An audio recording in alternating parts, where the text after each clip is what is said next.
And we're live. Islam, Islam, Islam. Wow. I rise, giving all thanks and perfect praises unto Allah. Highest honors to his holy prophet. Honors to the forerunner Marcus Mosiah Garvey. Honors to all, and I mean all, ones participating in the comprehensive program of uplifting fallen humanity. For sure. Islam. I'd like to greet the listening audience with peace, Yes, sir. love, and goodwill to all. That's right. That's what we're about here. Goodwill. For sure. You know, the intentions are pure here. That's Today we have brother Sharif Anael-Bey on. Islam, brothers. Listen, I'm glad to be back, man. Yeah. I love the title of this. You know, let's think. Oh man, because that's what we got to do. Yeah, bro. That's what we got to do. And before we even get into the topic, I guess somebody get to hear us dialogue for a second. I was just having a conversation about that. Yes, sir. When the prophet WWII told the Moors that if I could get you to think, come on, brother, save yourself. Come on. Now everybody think they're thinking just because they have thoughts in their head. As I've heard you say, you got thoughts in your head, but that's the whole point. Is if we take a marketing class, what happens? Woo! You learn, man. You learn that. You learn a couple things. One of the first things I learned day one in the marketing class, we were told to get a newspaper, a regular newspaper. We got the newspaper, read it. Everybody's like, the professor was like, "That's pretty intelligent." Yeah. You think? I go, yeah. First thing he did, he said, "Yeah, every average newspaper in the country is written at a 4th grade reading level." Whoa! I did not know that. Messed me up, bro. Messed me up. And again, it's marketing. Why is this important to know? It's important to know because now you know at what level of intelligence you have to approach the masses. At a 4th grade level. Ain't that crazy? But ain't that the definition of meeting people where they at?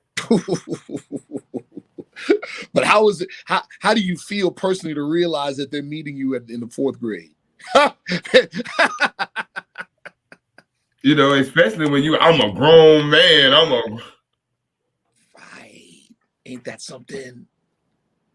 Ain't that something? It's so crazy. So when the prophet, think about it, when he says, if I can get you to think you can save yourself, man, that is a great task. And I mean great as in that's heavy lifting. Why?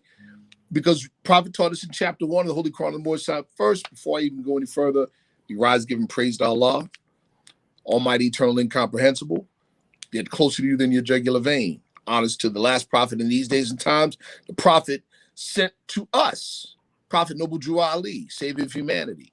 Why? Because we deserve one. How about that? How about that? Yeah, we deserve one. We're a nation of people. Like any other nation of people, prophets are sent to nations. Yes, sir. Anybody trying to deny you the fact that you had a prophet sent to you is trying to deny your humanity. Plain and simple. They're trying to deny your humanity, right? I want to give honors to the Moorish Science Symbol of America. Yes, sir. Exactly. Birthright stealing. You know, I want to give honors to the Moorish Science Symbol of America. I want to give honors to all members, all leadership, Moorish Science Symbol of America. I want to give honors to the Let's Think podcast. I want to give honors to the host. I want to give honors to all the listeners and the viewers.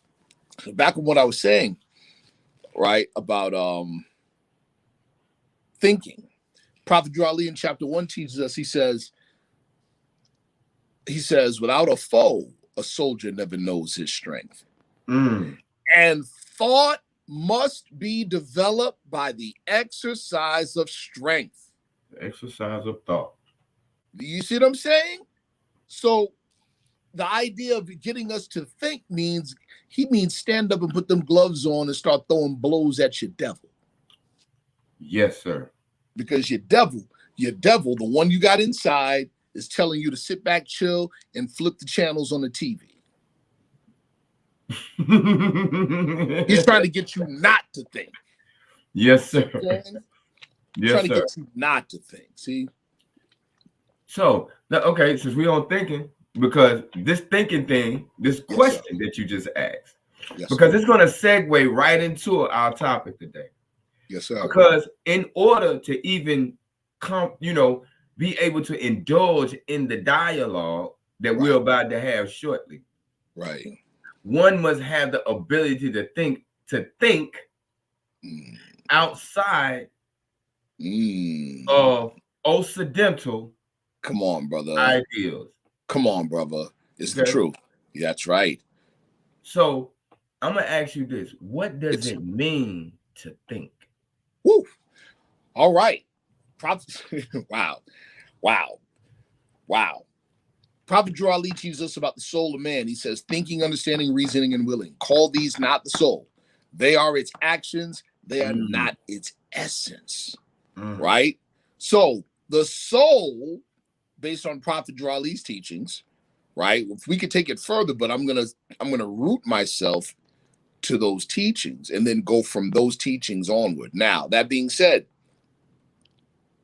Prophet Drew Ali teaches us that man is not the body of the soul, man, spirit, and part of Allah. But he also teaches that the soul survives what we call physical death.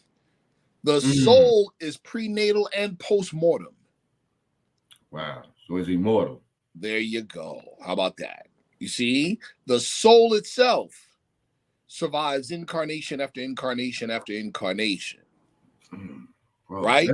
We're going to have that conversation on here. We're going to have to take that part right there. Boom. I need my bomb. Right. We're going to have a conversation about that right there, bro. Yes. Now, that being said, thinking is a soul function.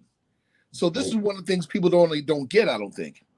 The fact that you may be thinking right now means you are out of your body. You have expanded beyond your flesh. Wait a minute. You're gonna run that back one more time. Wait a minute. Run it back. Rewind. I'll rephrase it and bring it down to more of a concrete, pragmatic level. Thoughts are not physical. They're not. They're not physical. But thoughts create conditions that shape and mold physicality. Which one is more real? Thank you, brother. There you go. And we have to, humanity now as a whole is being dragged slowly but surely into this collective understanding. Do you know where at the times where we are more open and more receptive to this truth? Funerals. Oh man.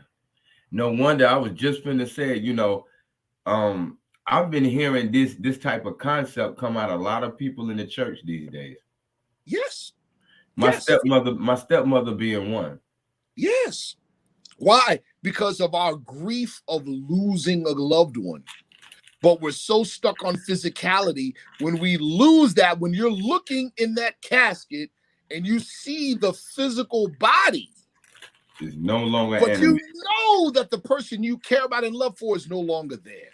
Woo. Whoa. Woo. You are now being drugged face to face with the fact that man is not the body of the soul. But how many people really see that when Exactly. But that's the power of reading chapter 4. See what I'm saying?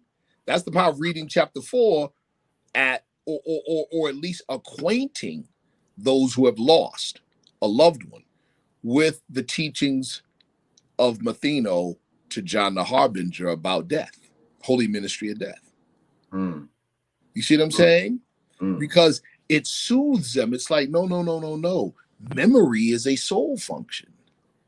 Woo! What does that mean when you say that, though?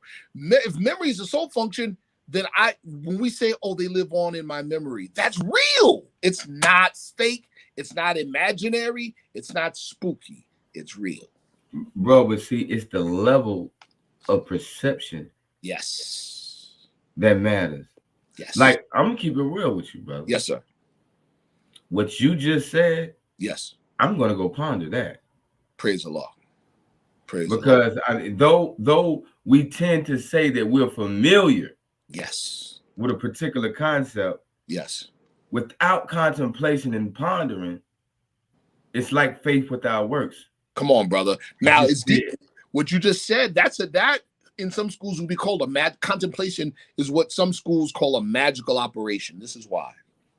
The longer you focus, if you like there's a dot on the wall. You're looking at the wall, you see the dot. There's a dot on my wall. The longer you look at it, there you go, brother. The more detail presents itself. It's giving you information. The longer you do what? Contemplate. Think. There you go. And that contemplation, the result of the fact of thinking, exactly, that you're getting more information the longer you contemplate, means you are exercising your five senses. You are developing senses. Oh, so that's part of the work. Contemplation. What did the prophet say? The prophet taught us reflection is the business of man. So how many people are not actually exercising their five? Man, most of us are not. So it doesn't just mean to be able to see. No. You got to work them out. You got to work them out. Your perception. It goes back to what you said about the Occidental narrative. The Occidental narrative, or the Western narrative, the Euro-Western psychology has prescribed a parameter of thinking. In other words, it puts you in the doghouse. You don't know, or it puts you in the yard. You don't know nothing outside of the yard. What did the prophet do? Open the gate. Oh man, it's you know what, man? I was just talking to the Moors today, man. We had a group call, and I was talking to them about the old world narrative. Yes, sir. And this is, and I'm gonna post it because I recorded it, and I'm gonna take that snippet out, posting in my stories. However, I wanted them to understand that Islam is not just, and I mean just exactly the way I'm saying it. Yes, sir. Because we still can't take it away from this system. Right. However, it's not just, rites, forms, and ceremonies. It's not. You're right about that, brother. It's not just a simple cultural practice that you do. Right, because I explained it to them simply like this, because there's a couple of brothers who are Muslims. Yes, sir. Who came from the Orthodox school. Yes. Right, that were on the call. So I said, we spoke about paradise, right? Yes. And I say, just give me another simple word for paradise that somebody that came from your little cousin them would know. Okay, heaven. We already know heaven is not a place. That's fact. Of meets and bounds. That's right. Heaven is a state of mind. Correct. Also, we know that heaven, the Islam means peace. Yes, sir. And in Islamic thought, heaven or paradise is considered the abode, man's final abode, and called the house. Final abode, the house of peace, brother. That's correct. And we understand that being a Muslim, or what one would say Muslim, means one of peace. Period. Yes. So if heaven, paradise, yes, sir, the house of peace, is a state or condition. Yes. And we saying that we're Muslims. Yes. Or ones of peace. Why are not we living in this house of peace, this abode right now? Since you say that you are one of peace. There you go. Because if you are this peace, guess what? Everything you do would produce this peace. There you go, brother. Real simple. That means somebody around you, or you yourself, or a combination of both, is not who they say they are. Or not being who they are. Not being Muslims. That's very interesting. See that? Not seeking peace. That's right. So And some what people you just seek confusion. there you go. Some people, honestly, brother, they're creating unknowingly and innocently, ignorantly, because they don't understand Islam, even though they call themselves Muslims. Like what you just mentioned. You just mentioned a lot of us, we still have the European mindset when it comes to religion. Oh, it's just a hobby. It's just something that I do. It's ritualized morality. That's what we reduce it to. Reduce it to ritualized morality, bro. Ritualized morality, bro. I had never heard that before. You just gave me another one. Yeah, and it confuses the people because they get so hung up on ritualized morality, then they run into people who've never been to a church or a mosque or a synagogue that are more moral than them. So can we be talking about the innate nature of a person? Yeah, brother. See, now, what you said about Islam being way more than just a system of morality, for instance, right? Here we go. Quantum physics. Yes, sir. Quantum physics now openly acknowledges and recognizes that matter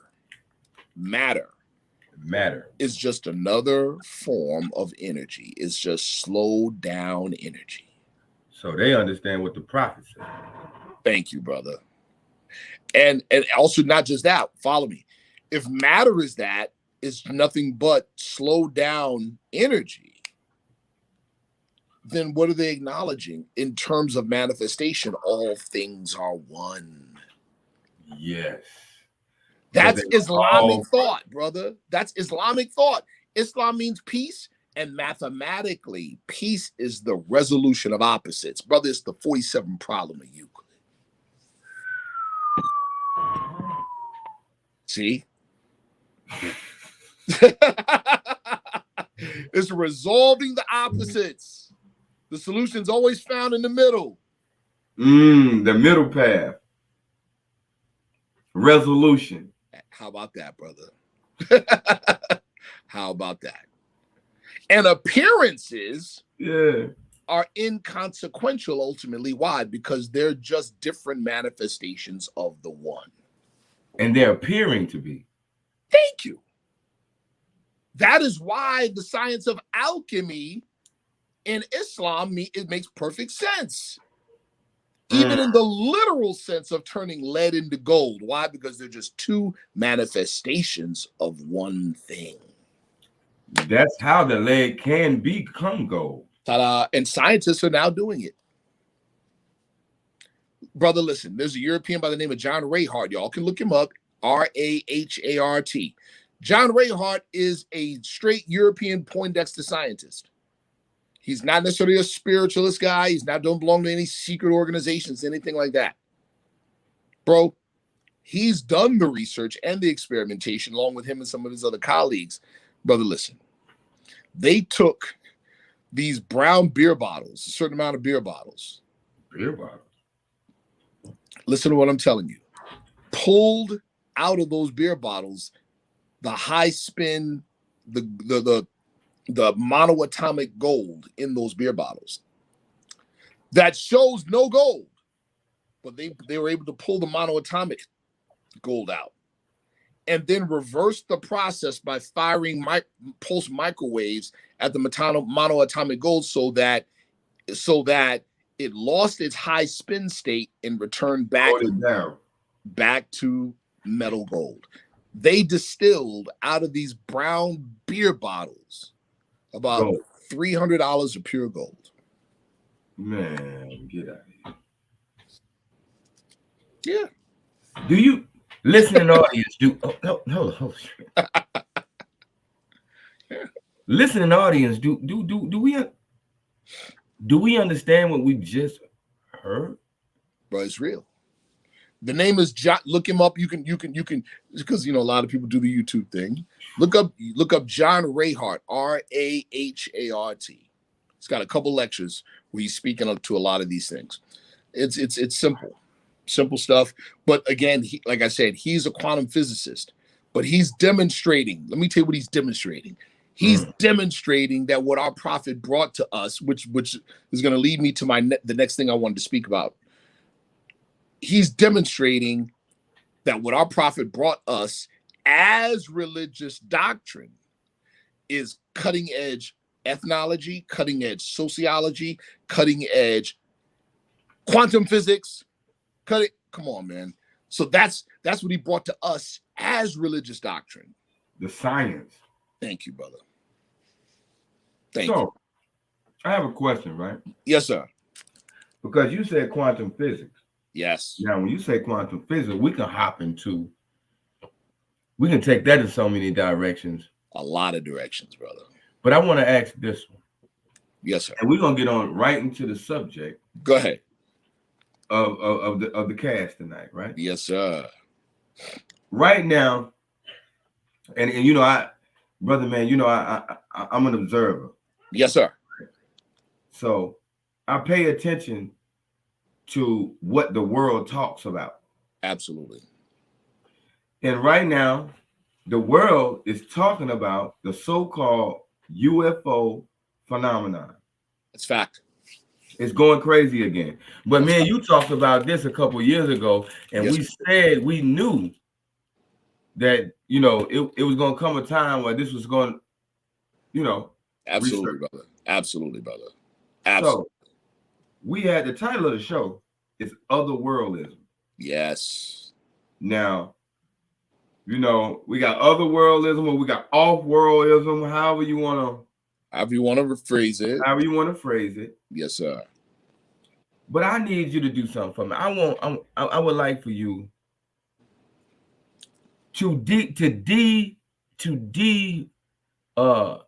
this is not even a word, but you'll get it. Yes, sir. To demovify. Got you. You know, to de-entertain, to remove the entertainment and the fallacies and all of these things that are involved with the phenomenon. Okay, wow.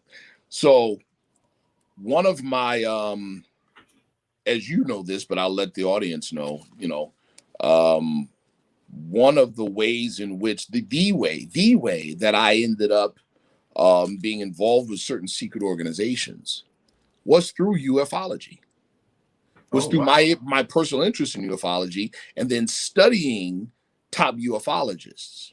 One of them was Alan Greenfield. There you go. Yeah. So, yeah. So his book. Now, of course, and then also too, you know, I grew up under the teachings of the Honorable Elijah Muhammad in the Nation of Islam. Yeah. So I knew the lesson on the mother plane and those details. I knew and already had a healthy respect for the fact that a lot of what U.S. intelligence learned in the 40s, Elijah was teaching on a chalkboard with a 4th grade education in the 30s. How, Sway? It's the truth. It's the truth. It's the truth. You know, and then you got to add to it. Well, there's a lot, but okay. So let's talk about it. We're going to talk about it. Let's talk about it. We got time. Prophet Drew Ali, in his oral statements, reported to have said, I have airplanes, zeppelins, and apparatus. I'm going to take my good Moors up on the apparatus on an incline until the destruction's over. Right? Sure. All right. Interesting.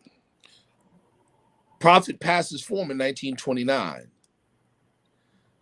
Honorable Elijah Muhammad teaches about the mother plane was that it was built off an island in Japan and took flight. It was completed and took flight in 1929.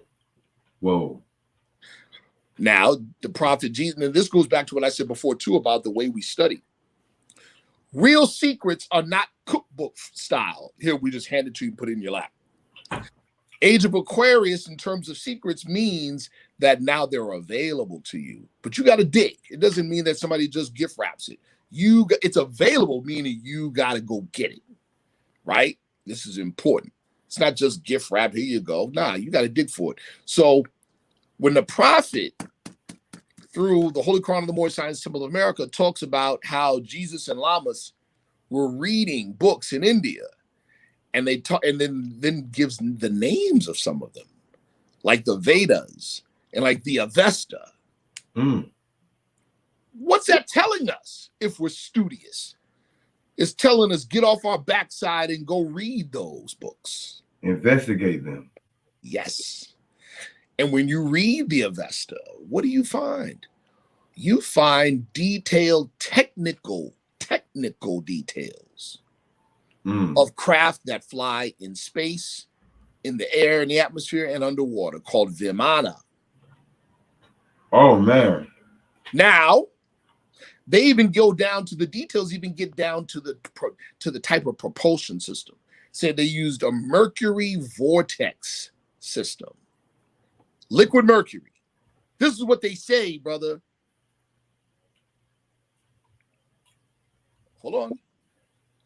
It shouldn't surprise you that Peter Tompkins and other researchers, when investigating the pyramids in Mexico, many of them, as a matter of fact, under the Pyramid of the Sun, find vast amounts of liquid mercury.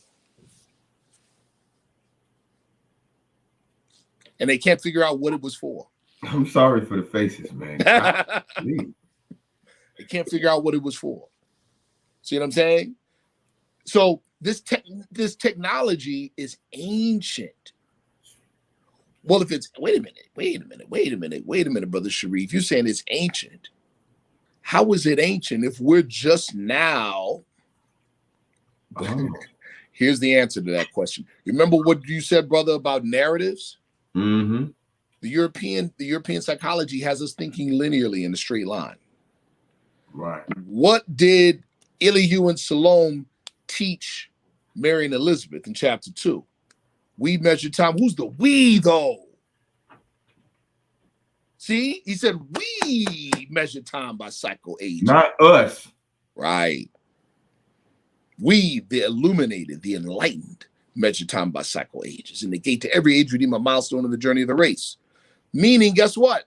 This, those that are part of secret projects, that are part of compartmentalized secret groups that know about these realities, that are read into these things, know that the true narrative is cyclical. Where we are technologically, we've been many times before in the past. The rise and fall of nations. There you go, brother. It's a cycle. We've been here before. And so when we look at, go ahead, brother, go ahead. So with that being said, yes, sir. That means we're observing patterns. Yeah, brother. The scientific description of spirituality is the ability to perceive patterns, because patterns are invisible. Right. But they cause real physical things to happen and govern physical things. Such as mathematical redundancy in the universe. That's spiritual study, people, believe it or not. See, this is called true religion. See? Yes, sir. This is true religion, right? So back on what I was saying really quick about the vehicles. Yes, sir. What about in the Bible, in the book of Exodus, when the children of Israel are in the wilderness and they're led by a pillar of cloud by day and a pillar of fire by night? Wow. And that God spoke from within the pillar of cloud. That's what it says. That sounds like a story from the Nation of Islam, if you ask me. How about that? How about that? Now, if we're talking cycle ages, people, cycle ages, that means that there have been survivors from previous cycles. Woo. Okay. How advanced would they be now? Woo. Would they be on other planets now, possibly? What have we just done with just that following the bouncing ball? we've demonstrated why, if with the so-called alien question, if these so-called aliens are so advanced and so, what in the world what interest do they have in Earth? They've been here before. Maybe they're not aliens after all. How about they used to live here and left here? How? And that right there, people, is one of the biggest secrets of all. That is, and yeah, that's one of the biggest secrets of all. Shout out to my brother, Dr. Wesley Muhammad, Allah Team, Nation of Islam. Yes, sir. He speaks to this very issue. Some of his more recent work, he's speaking to this very issue. I looked at some of his work, right? Yes, sir. And he spoke of, I can't remember which government that had the specific paper that he was speaking about. But it described the passengers of this particular craft. Japan. As short, small statue, you know, and they even said they were dark skinned with Asian-like features. Absolutely.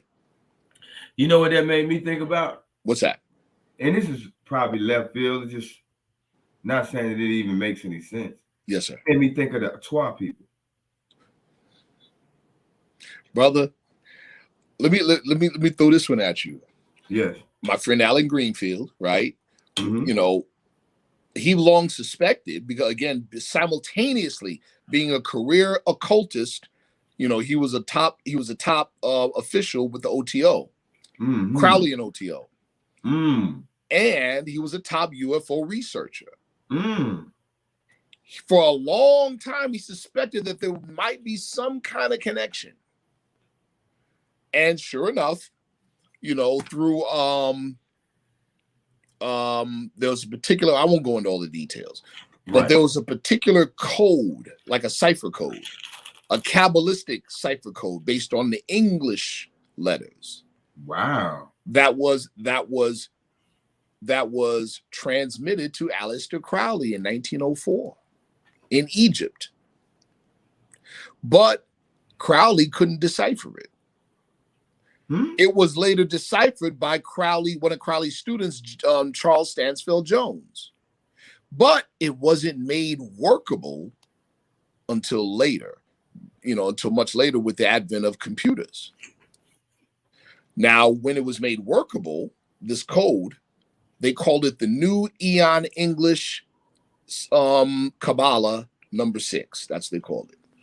Anyway, when it was made available, it was only small pockets of occultists using it, and they were applying the Kabbalah to particular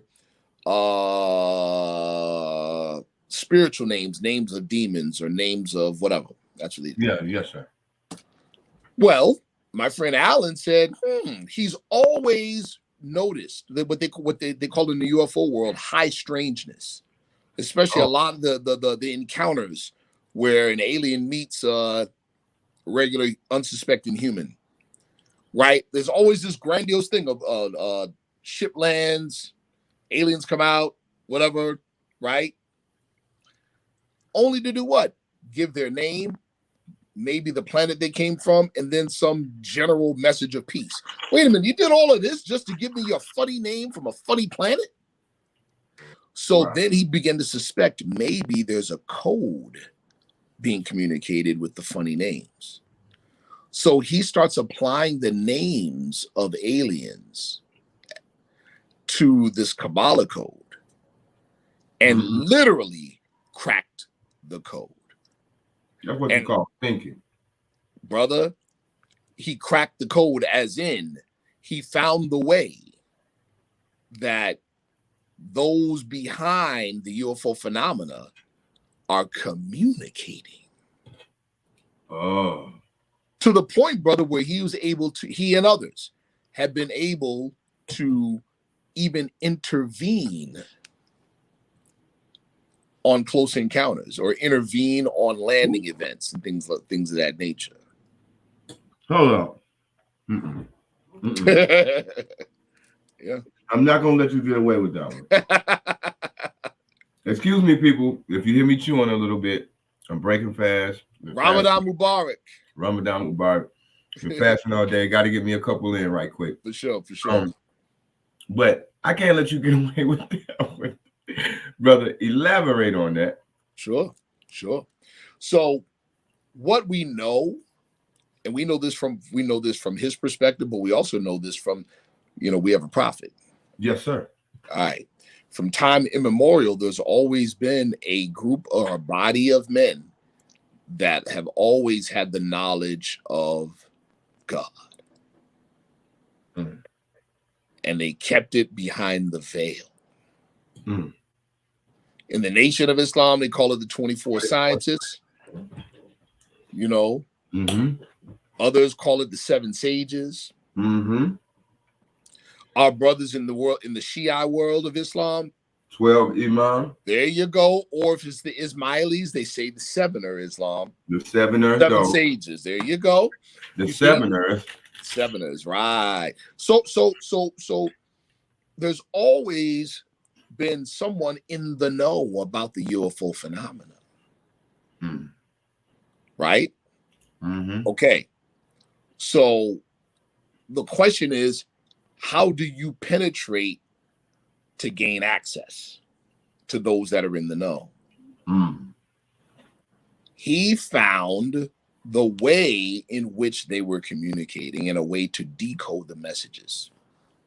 And brother, I could tell you firsthand, if you were to talk to Alan, if I were to introduce you to Alan Greenfield, he'll tell you 2 of his best scryers as it relates to that particular Kabbalah code are me and the former councilman Khalil Bey. I can tell you stories. I'll tell you some other stories off camera about some things that we've run into. But I bring him up for this reason. Listen, I bring him up for this reason. He had an old friend that he was involved in with some other things as well. And he had this old friend who picked up his, cipher code information. Mm-hmm. And what these guys would do is they would take old UFO cases. For instance, the Mothman case of Silver Bridge in West Virginia.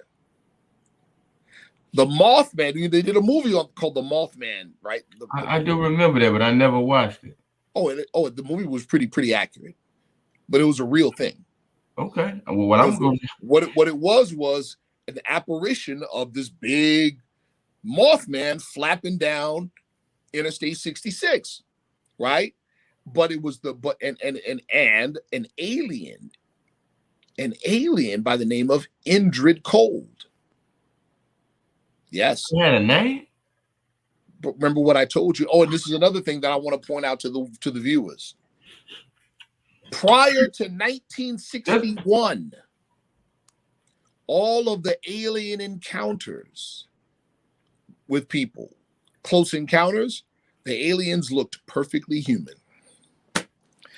The alien gray that people started to see didn't happen until the Betty and Barney Hill case in 1961. Barney Hill was an Asiatic and his wife Betty was European. Yes. Yes. Now, back on what I was saying about my friend Alan's friend.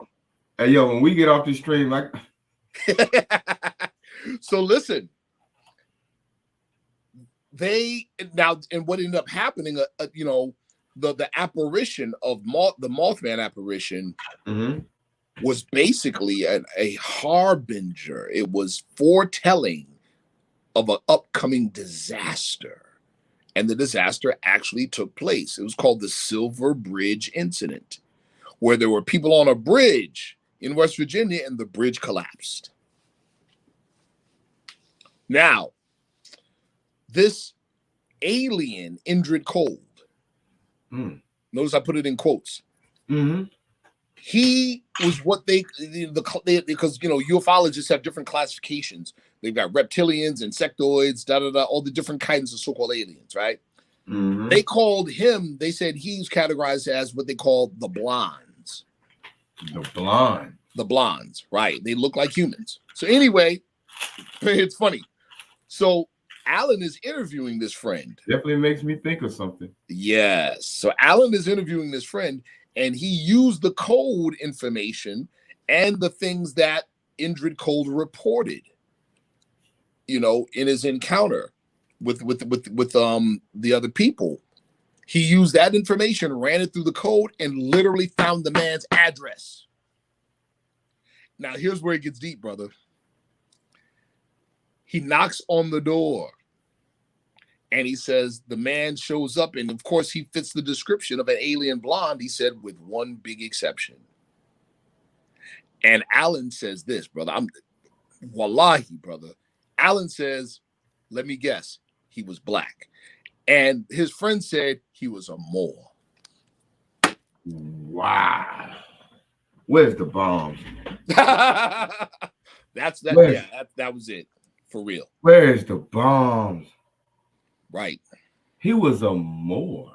Brother, off camera, I'm going to call Alan and put you on the phone, and you can hear from Alan's own mouth yourself. He was a Moor. That's what he said. Was it now I gotta ask this question. Just on that statement, was he talking about the general, you know, application that people try to apply this to mean just simply dark skin? But he made the distinction. See, Alan said he was black, and his friend said he was a Moor. Wait a minute. That's how that happened. And it's what year? When they do that, this was like in the late 70s, early 80s. That makes a lot of sense. Yeah. Now, so again, the significance of this stuff, as you know, the significance of this stuff is, among other things,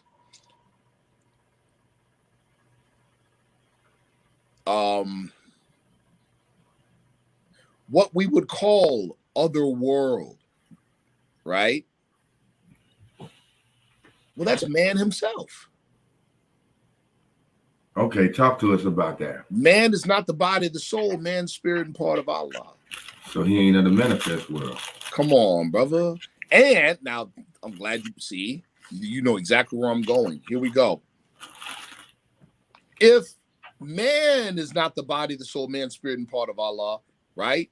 And in chapter 7, Jesus tells us that truth, right, or falsehood is that which seems to be. When we say truth and falsehood, we're not talking about morality here. We're talking about what is permanent and what is temporary. What changes and what does not change. Right. All manifestation is temporary. All of it. But all of manifestation is a projection from the truth. It's a projection coming from what is permanent. So the physical planets, those are what? Projections. They're projections. They're the effect of a thing.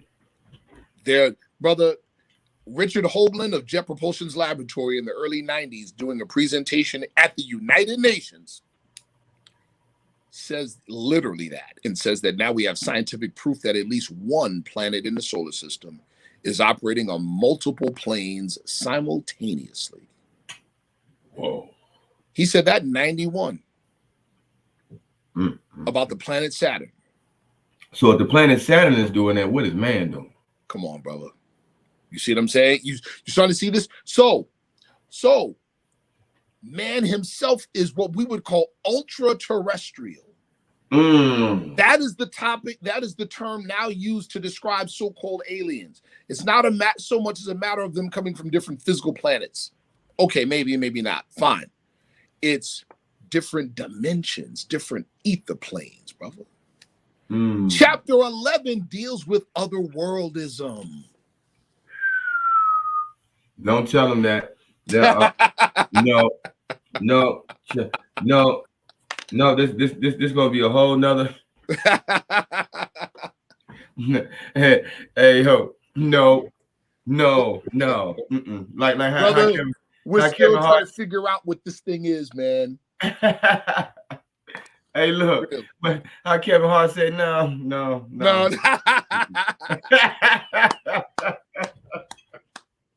Right. Yeah, no. But man, hey, listen. Okay, I have this question. Yes, sir. What? Because we do know this subject matter is safely guarded. Absolutely. However, we fear not of what we hear or receive. That's fact. What do you think is because we see this particular phenomenon or this concept being projected in a particular way, especially when we go to look at big screen TV. Absolutely. Right? Absolutely. So what is it that you think, from your observation? Yes, sir. That is being fabricated? Because we know they're telling something. Oh, yeah. Well, there's a couple things. I mean, first and foremost, there's the objective. The objective is to maintain control of the narrative for as long as you can. Right. Okay. All right. All right. That's the objective. The objective, man, listen. You see me pulling things off from my bookshelf, right? Yes, sir. See the title? Can you read it out? Can you read it out loud for the viewers? Yes. Energy, free energy, the ether, and electrification. Right. Yeah. Wow. Yeah. These are plans, people. These are blueprints and plans and technical diagrams. The mere come on with it. Come on with it. What in the world is a 57-year-old Kung Fu instructor doing with stuff like this? Hold on. Look at that one. Let's see.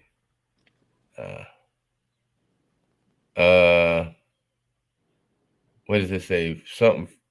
Okay, energy devices. Free energy devices. Who? Some free energy devices. Wow.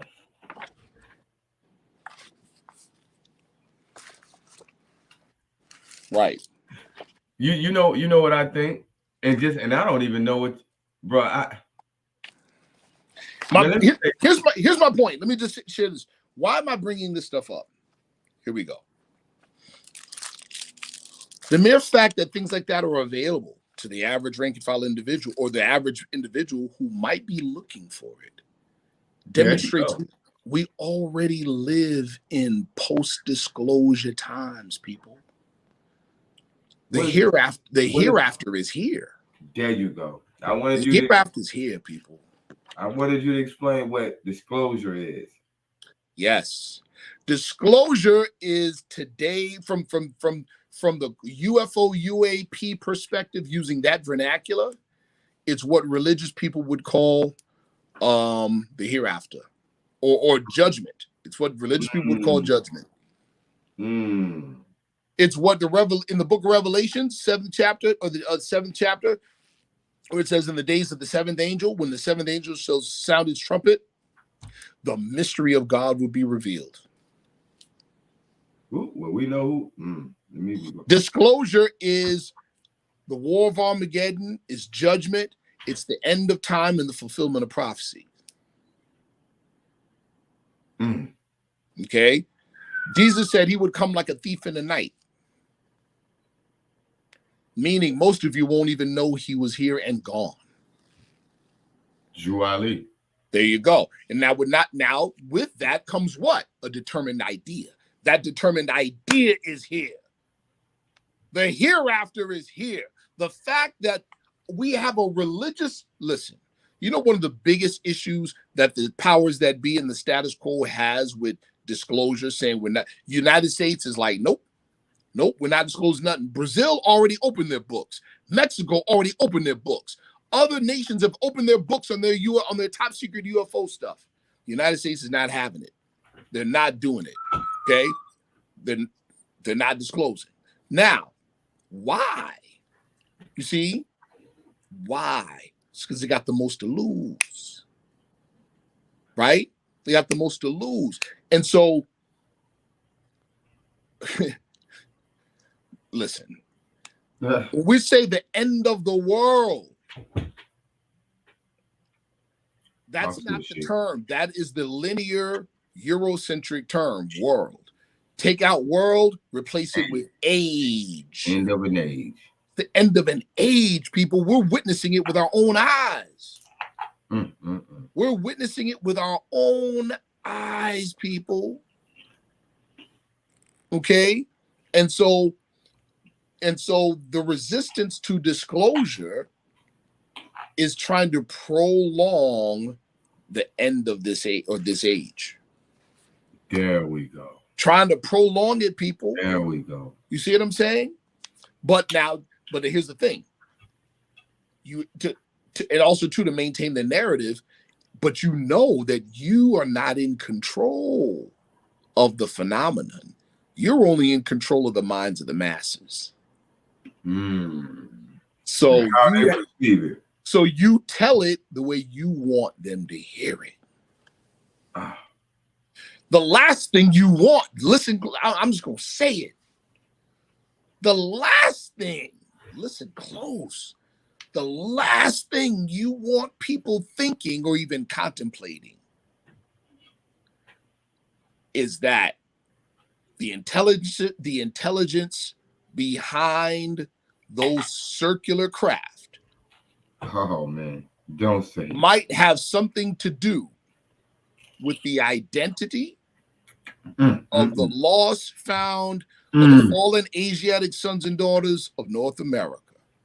The same reason they won't show you a picture of Muhammad. Come on, brother. See that? See? To keep us disconnected. There you go, brother. From who we truly, how great we truly are. Because you remember, the Prophet WWII did say that we are who our ancient forefathers are. Without a doubt or contradiction, brother. Doubt or contradiction. Hold on. Now, I mentioned this before. I'm going to mention it again. Nobody has a monopoly on truth. Truth is but one. Right. Our questionnaire says, what is an angel? Question 38, key 38. Angels, thought of Allah manifested in human flesh. What are angels used for? Carry messages to the four corners of the world to all nations, right? Yeah. Okay. We're also taught, who is guarding the holy city of Mecca today to keep the unbelievers away? Answer? Angels. What is the modern name for those angels? Asiatics. What's the shade of their skin? Olive. Are the Moorish Americans in a relation to those angels? Yes, we both have the same father and mother. We all have the same father and mother. Then, okay, keep all those things in mind that I just read or that I just quoted. Then you go to chapter 45. The Turks are the true descendants of Hagar, who are the chief protectors of the Islamic creed of Mecca. All right. Listen to this. People was in my meeting today. What? Say it again. You was in my meeting and I was in your meeting today. Yes, sir. Yes, Truth is but one. So listen. Let's take our brother, the Honorable Elijah Muhammad. He gets a visit at one point by two men from Turkey. Wow. He invites him into dinner with some of the other ministers. These men aren't smiling and they're not talking. At one point, Elijah Muhammad breaks the silence and he says, Abraham, we just talked about this. Abraham got a similar visit. And Abraham asked, what was the business of these men? So now I'm asking you, what is your business? You know what the men told him? Our business is the same as those men that saw Abraham. Hold on. It gets better. This you could pull this up on YouTube. It's on YouTube. You can see it. These men were then later introduced at the Savior's Day address. And they were introduced. They said, these men are from Turkey. We call them scientists. But in the religious text, they would be called angels. And he said that they're holding back the four winds from the four corners that will destroy America. That's what they said. But this is on YouTube? It's on. Yes, it is. Look up the name Semi-Otacon, because that was the name of one of the men.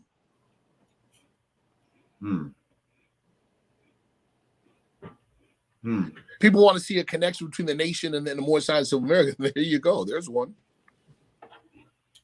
I'm finna type that in the chat. Tell me how to spell it, brother. S-E-M-I, Semi, A-T-T-A-K-H-A-N, Semi-Otacon. There we go. I just placed it in the chat for all those who wanted that name so you can go research it. Yep. It's right in the chat. Please do the research. You know, this is a Let's Think podcast, and that's why we do give this information, and so ones can, yes, sir, you know, do your own research, you know, and show yourself approval. Show yourself approved. That's right. 2 Timothy 2:15. Study to show yourself approved, a workman that needed not to be ashamed, rightly dividing the word of truth. In other words, put in your own work and know what you're talking about. Yes, sir. Plainly put. I couldn't have put it any better. I couldn't have put it any better. Yes, sir. Another question, brother. Yes, sir. The concept of dimensions. Ooh. Because we do hear in the concept of otherworldism or worldism. Yes, sir. It's always a conversation of these particular humanoids. Yes. Crabs or whatever it may be. Yes.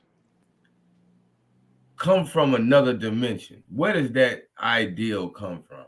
Ah, okay. Well,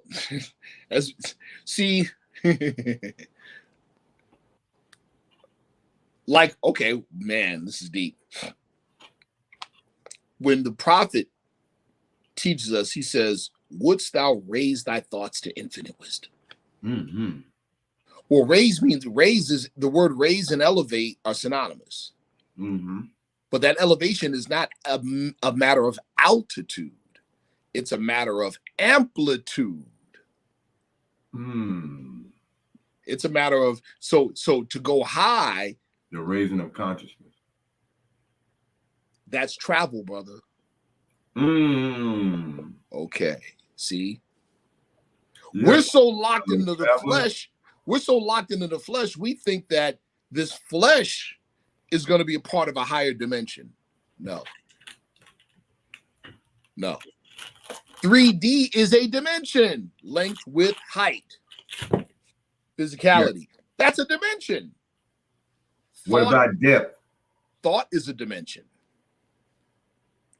In other words, it's a realm of experience.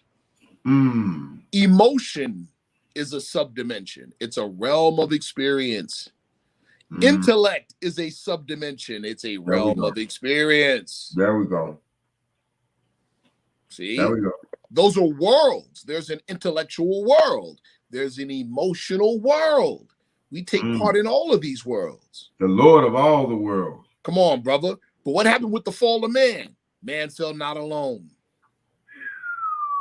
Even so you got beings from other dimensions, and the only place you get to interact with them is right here on the plane of manifest via the fall of man. They didn't keep their stations when man lost his. See? Yeah, I see, but wow. See that? And I'm saying all this to say, just like with reincarnation, the masses are ill-equipped educational wise to really comprehend these things. So we say fourth dimension and fifth dimension, and a lot of times we're thinking that we're going to travel to a physical fifth dimension when the fifth dimension is not physical at all. It's a state of mind. Right. But here's the thing. It's experienced while in 3 dimensions. Wow. There we go. Wow. Creating your heaven on earth. That's it. It's expanding consciousness beyond 3D while we're in 3D. That is what Jesus meant when he said, be in the world, but not of the world. That's the mystery. Right. How you do that. Right. That's like fitting the heart, fitting this being or this concept that is omnipotent. Come on, brother. You can't circumscribe it. You can't Right. place it in bounds and meats. Right. But we'll say that it's in the heart. Ain't that something? And then, in Islamic thought, the Quran says that Allah doesn't fit in the universe. Woo, right. But he fits in the hearts of the ones who believe in. Guess what that's called? What's that? Truth and falsehood strangely mixed. Ooh. Strangely meaning skillfully. You don't even know the method. Mysteriously. Bro, how you fit the almighty, eternal, and incomprehensible in the container? And being that it says that, right? Yes. That it only fits in the heart of ones who believe. Oof. What does that say about belief? Brother, I was talking about this not too long ago, because a lot of times we think of those of us, that believe we are woke, but we're really just diet woke, right? Man, I don't believe. I don't believe I know. I don't believe I know. I'm past belief. Really? How can you even know without belief? I doubt. When people say that, know what I say most of the time, especially if I can view their condition, I say I doubt it. I'm going to tell you why I doubt it. Belief is so strong. Belief, it's like when you first saw your wife or she first saw you, bro. Love at first sight. Bro, but here, let's take it even deeper than that. Why was it love at first sight? In your mind, you were like the bloodhound. The bloodhound never loses its scent because it never occurs to him that he can. You saw her and you were like, yup, that's mine. See, that's called belief. Belief demands action. When you believe something, you move out, bro. You move out. And then you get the knowing by the moving. Thank you. You get the moving. Thank you, brother. Yo, when you believe something, you get it popping. Ain't no talking. Talk to some of our brothers out here still gang banging. Thank you.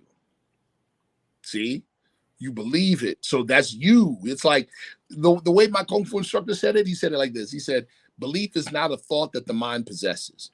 Belief is a thought that possesses the mind. Wow. See? That's another bomb.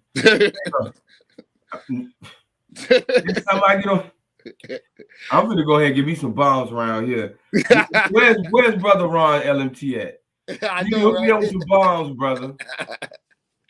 But yeah, so belief is strong, man. And now, again, going back to my friend John Rayhart, the scientist, in talking about quantum physics, right? And then talking about what's called the morphic field in quantum physics. The morphic field, right? It's that the morphic field exists in what we call exotic space. In other words, beyond 3D. But it's that exotic space that feeds into and pours into 3D. Wow. Now, guess what he says? Listen to this. Listen to this, bro. Listen to this. I'm glad you brought this up. 3D is all container. Right. So now listen to this. Everything in the exotic space is wave function. Meaning it's malleable. You can work with it, right? But here's the thing, right? Now, when it comes to physicality, remember, we're talking non-locality to locality, right? All right. How do you turn a wave function into an actual event? You see? They call it in I forgot the exact term that they use in quantum physics, an operator. That's it. They say you need an operator. Do you know what the main operator is? You ready? Yeah. human consciousness. Do you know the main function of the operator to bring a wave function down to an actual event? Belief. I gotta believe the will of man. The will of man makes possible the actions of the Holy Breath. Wow. Right. Yeah, the prophet gave us religious doctrine. He gave us high-level quantum physics as religious doctrine.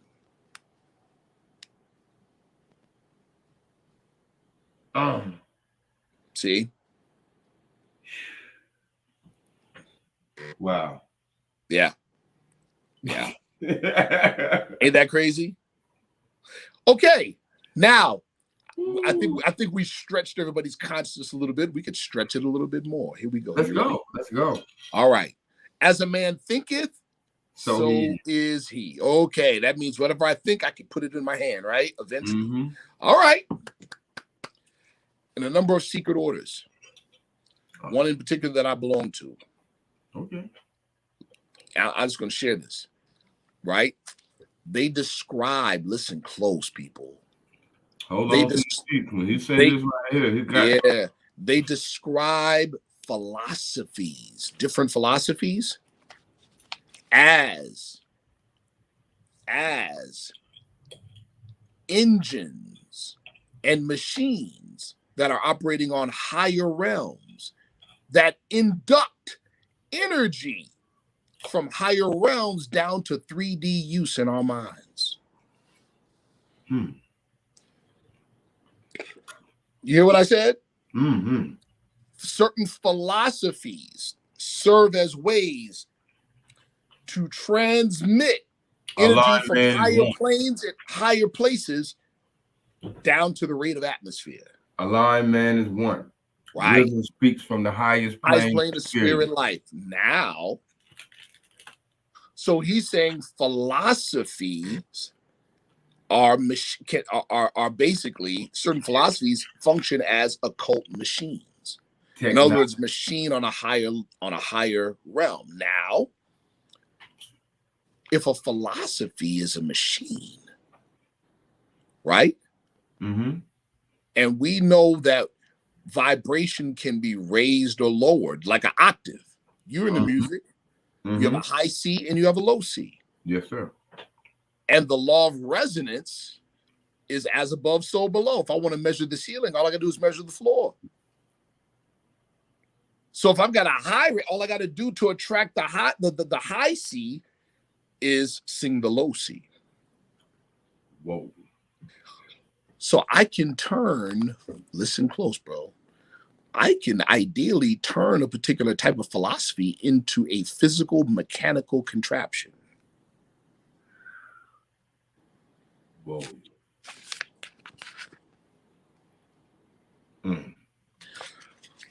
Guess what Michael Berdio, head of the OTOA, said about the rite of Memphis Mizraim, the system, the Egyptian rite system of initiation? You know what he said? He said he recognized it as, listen close, bro. He said he recognized it as the navigation and propulsion system of a UFO. Man, break.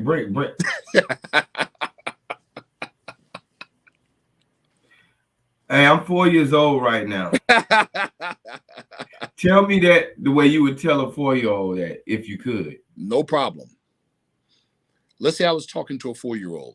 Right. And I mean, in a very real sense. Right. I would just simply ask him a question. Right? I would, because his mind's unfettered by, I can't do this and I can't do that. I would say, imagine yourself, Mr. 4-year-old, teleporting from your room right now into your front yard. Okay, just imagine yourself doing it. Okay, cool. Can you see yourself doing it? You disappear from where you are and you reappear somewhere else. Can you see yourself doing it? I'm gonna say yeah. Okay, praise the Lord. Now, what if I asked you to write out a mathematical equation that would explain the phenomenon? Wow. Now you got to bring that to here. Just did it. We just did it. Just that simple. My friend Randy Vietenheimer, I'll send you the video where I interviewed him. He's an insider on special access projects. He's also he's Native American, so he has his own ancient traditions that he's applied. So in his family's tradition, they see time as being composed of certain segments or sections. I'll give it a name. I'll give it a number. Let's say 10, right? Okay. So time, the space between any 2 points, there's 10 in their system. There's 10 divisions between any 2 points, right? Mm-hmm. So he asked the same question of himself. He's a scientist, though, by the way, too. What if I took 2 of those components out? Brother, he wrote a mathematical algorithm explaining that, and then he built a little machine that would play the algorithm. He installed it in his car. Yeah, that's the video I saw. What he did with that car. Yes. Was so, man. So, bro, and I had asked the question before. That's an animated, inanimate object, bro. Yeah. Yeah. It has been powered by this man's consciousness. Yeah. Oh, man.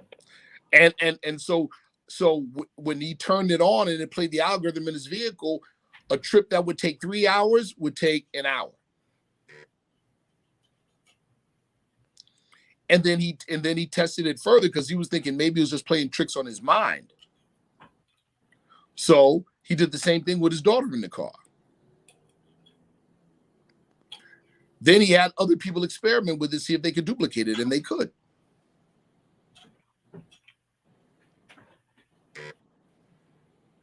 So brother, what are we talking about? Say it again. Where's this thing at? I don't know. I'll have to ask him. But listen, yo, what are we talking about? Philosophy as technology. Exactly. And if it exists on the higher planes, we can lower the vibration till it reaches the rate of atmosphere, which means what? We can make it physical. Time never was. When man was not. See that? Hey, man, this is amazing, bro.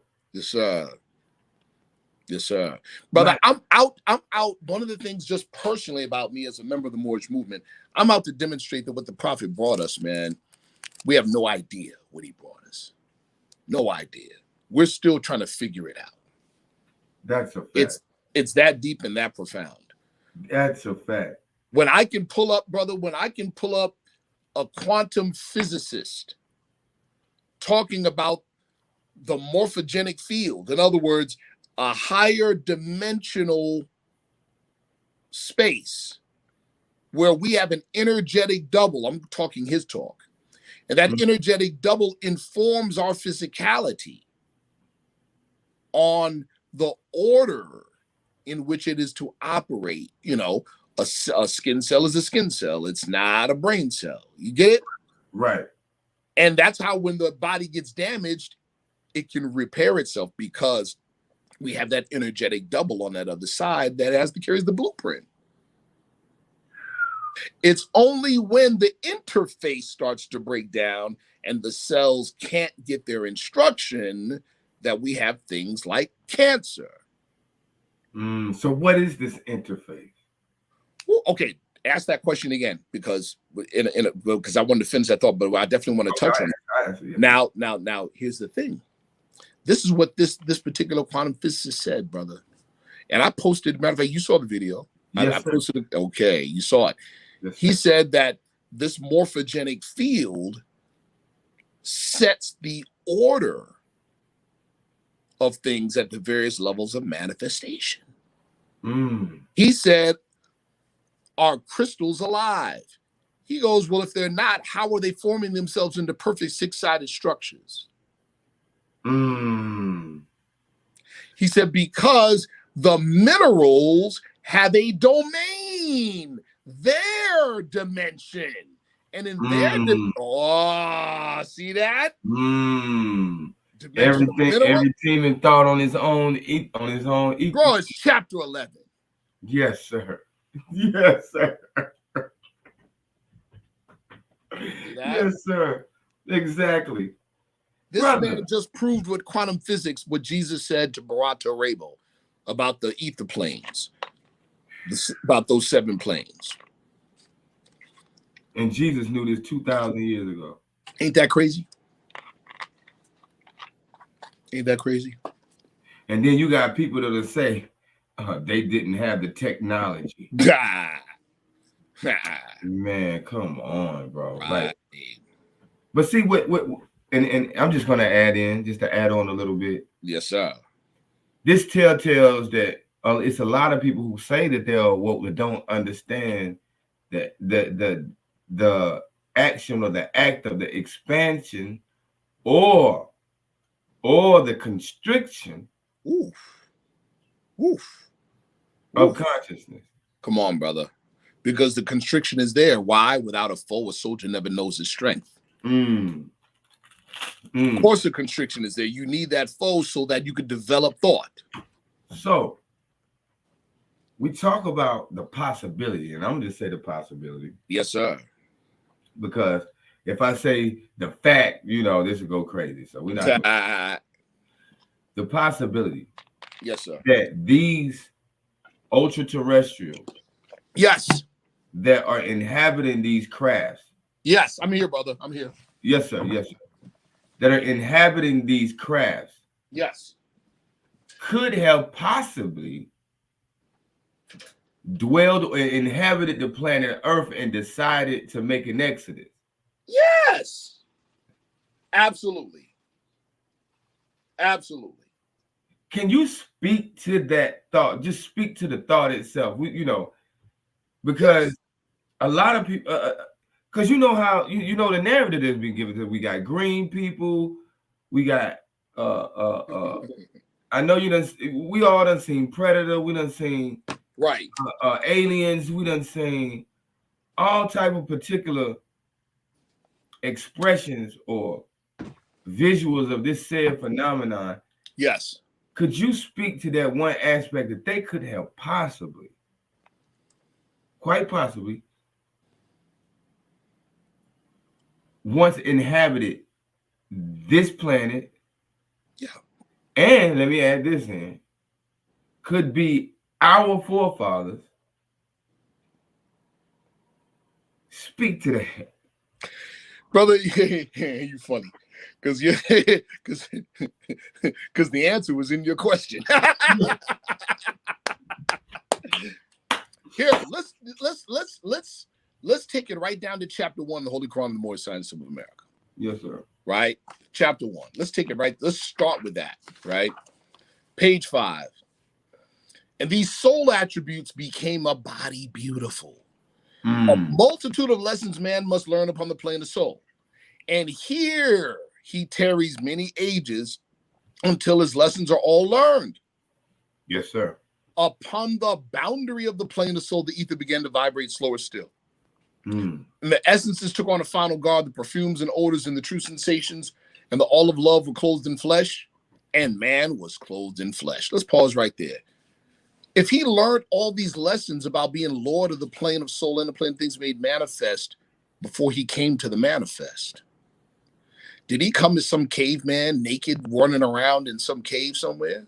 Or did he come fully civilized with technology, brother? Came fully civilized with technology.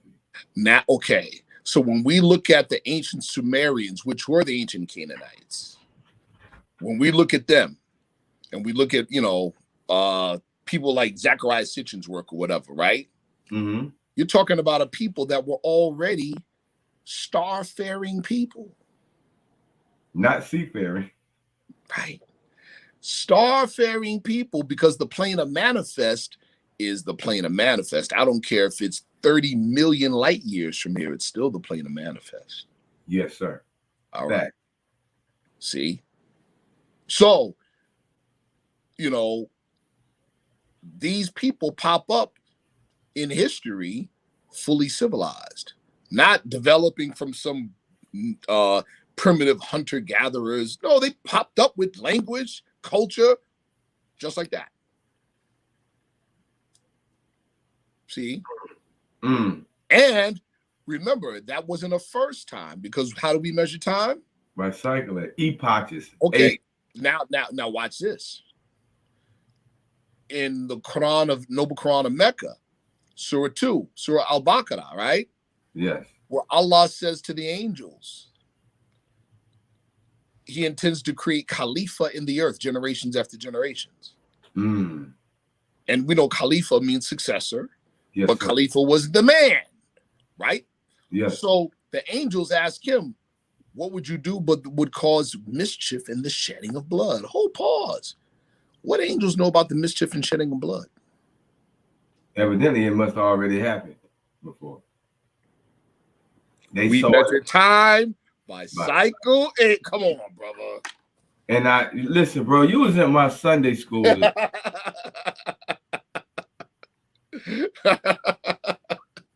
Like, you was in my Sunday school today, man.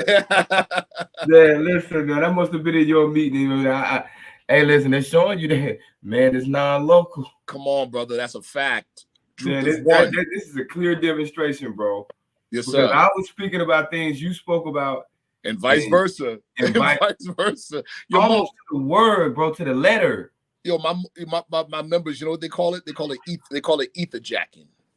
They said, "Oh, he was ether jacking me." That's what that's what my members say. Yeah, I guess that's what I was doing, because hey, we are definitely, yeah, bro. Today, like I told you right before we came live, this Ramadan experience has been something else, brother. Serious. And we ain't even halfway in yet. Not even. We just started. Just started. That's a fact. But yeah, bro, one of the biggest in terms of the narrative, right? That and the more I look at it and the more I research and the more I observe, the stronger the impression becomes, brother. And that is, this whole UFO, UAP thing is above top secret. It is one of the biggest secrets kept, brother. That is commensurate with another big secret the world keeps, and that's the identity of the fallen Asiatic sons and daughters of North America. Yes. So the question now becomes, is it possible that those two secrets are related, or there's something that connects those two secrets? Very much so. There you go. Very much so. Yes. Because why are they being kept from the world synonymously? Brother, you know what one of the insiders, I'm going to tell you, brother. Now, that being said, what are the implications of these technologies, these amazing technologies and other world technologies being available and being present on the planet? Right? What are the implications? Well, here's an implication that's very real. You have what we call breakaway societies. Oh, yes. Yes, sir. Okay. Yes, sir. Right. So, what's his face? I forgot. Not Ed Snowden. Ed Snowden did it too, but the other guy, I forgot the guy's name. Right? When he broke into the CIA database and the Pentagon database and found records of what they call non-terrestrial officers and names of ships. What? Yeah. McKenna, that was his name. The guy's name was McKenna, his last name. Yeah, bro. Off-world officers. What you need off? Bro, whole fleets of spaceships. They had lists of officers. So that means they ain't out there by themselves. And the names of the ships. Wow. So this is real. So yeah. Oh yeah, you saw me rubbing my head. Yeah. So I said that to say this. I have another friend or associate he's a big whistleblower now. His name is Emery Smith. Emery Smith was a medical tech. He was a med tech and joined the Air Force, and then got pulled into compartmentalized projects where he would analyze tissue samples. Wow.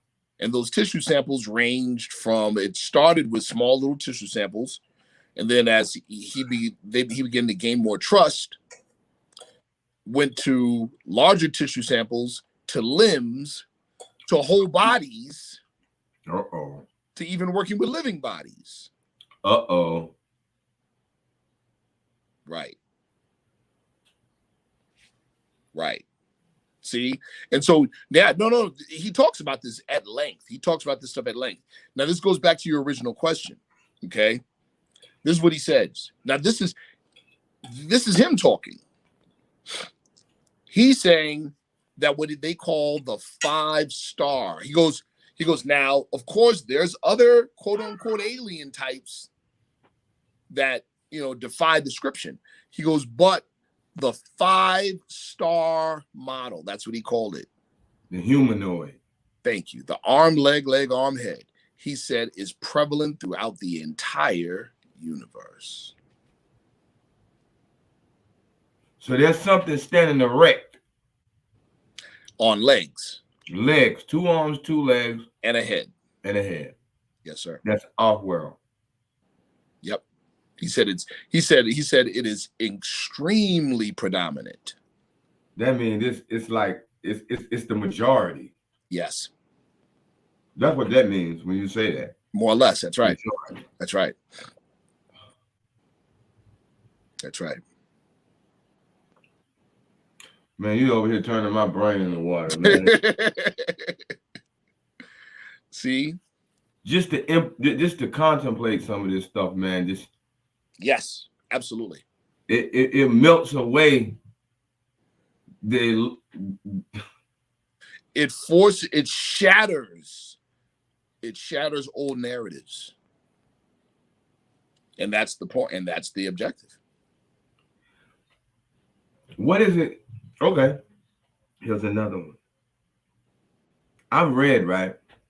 And I've done my studies, not necessarily on this phenomenon itself. Right. But just studying our history as a people. Right.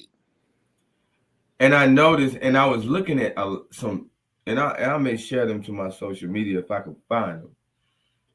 But I saw like paintings, mm-hmm. From, a while back.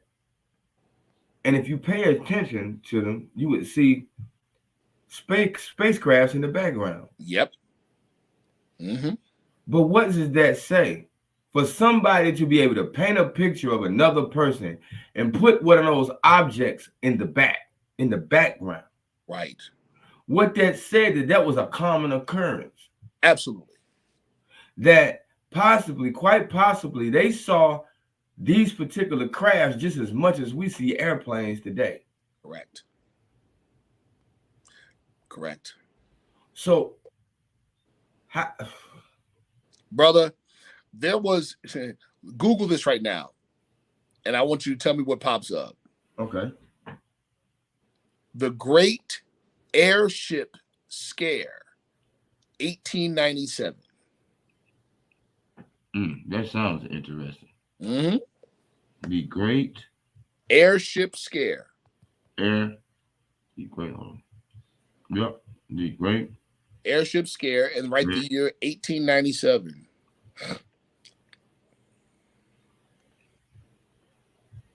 1897? Mm-hmm.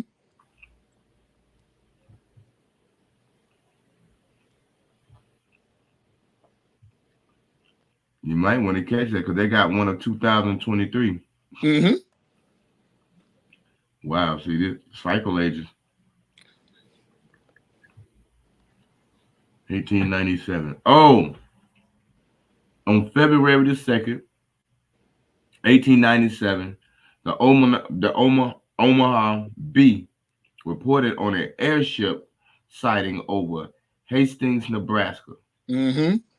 The previous day, an article in the Albanian Weekly News reported that two witnesses saw an airship crash just inches from where they were standing. The airship suddenly disappeared with a man standing where the vessel had been. Mm-hmm. What? There was a bunch of these in that year, around that year. A bunch of them. Wait a minute. So,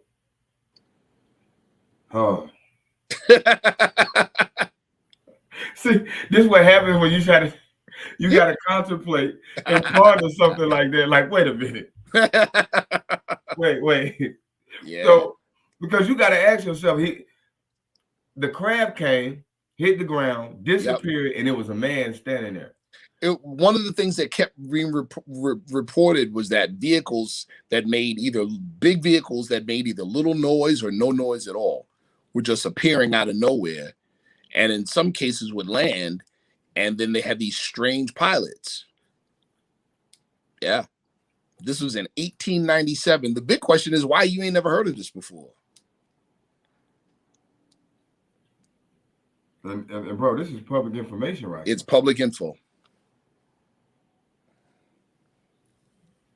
I'm trying to figure out how to. I'm trying now. Okay, I'm asking. I'm finna ask the major question here that I feel like it is. Right. How the aircraft disappeared and the dude was standing there? Right.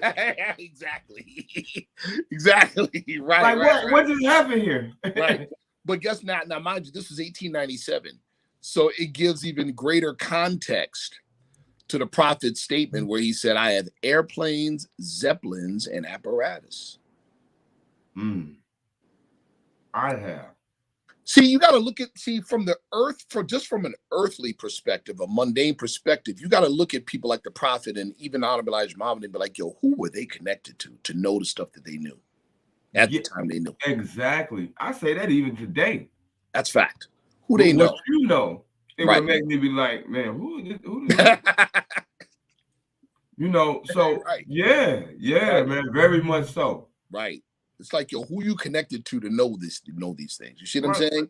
Elijah Muhammad was information. Right. I mean, it's public information, but we don't know nothing about it. Now, what Elijah was teaching in the 30s about the mother plane were things that that U.S. intelligence didn't know until the 40s.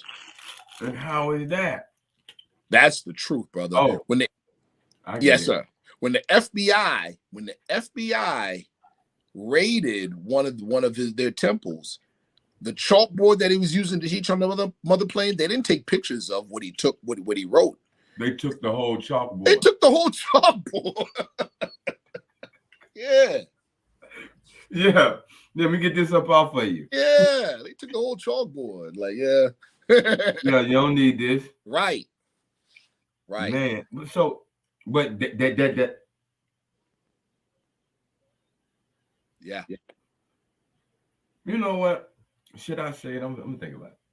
While you're thinking about it, let's throw another thing out there. You ready? Yeah. Here we go. During World War II, who had the top technology on the planet? Two countries. Germany and Japan. Germany and Japan. And top technology on the planet. Who was the guy? Which one? The one that the FBI was so interested in. There were a couple. Japan. From Japan. I know you're going. Yep. Sadahodo Takahashi. That's it. That's the time. That's now okay. But see, now you're jumping ahead of me. That's but hold that thought. Yeah. World War II, Axis powers, Germany and Japan, top technology on the planet. It is a well-known fact that Germany at the end of the war developed anti-gravitic craft, saucers. Well known. This is well known. Okay, hold on. It is also well known that near the end of that war, Hitler commanded or commissioned a large group of the SS and Nazis on an expedition to Antarctica. That's well known. It's not a secret. It's well known. It's also well known. Now, this is what's not so well known. That the origin of the Nazi Party actually was was an occult order called the Thule Society. The Thule Society was formed by a man named Rudolf von Sabbatendorf after he learned some very, very deep secrets in Istanbul, Turkey, with the Bektashi Sufis. Dervish. Now, there was another component or order to the Thule Society. It's called the Vril Society, VRIL. There was a woman who was a channeler by the name of Maria Osric. It was through her channelings that the German Nazis got their hands on blueprints for anti-gravitic propulsion. Oh. And remember Operation Paperclip. What was Operation Paperclip? That's not a secret anymore either. The U.S. immediately at the end of the World War II, secreted over Nazi scientists, including the main one, Dr. Werner von Braun. That is how the U.S. jumped ahead of everybody in the space race.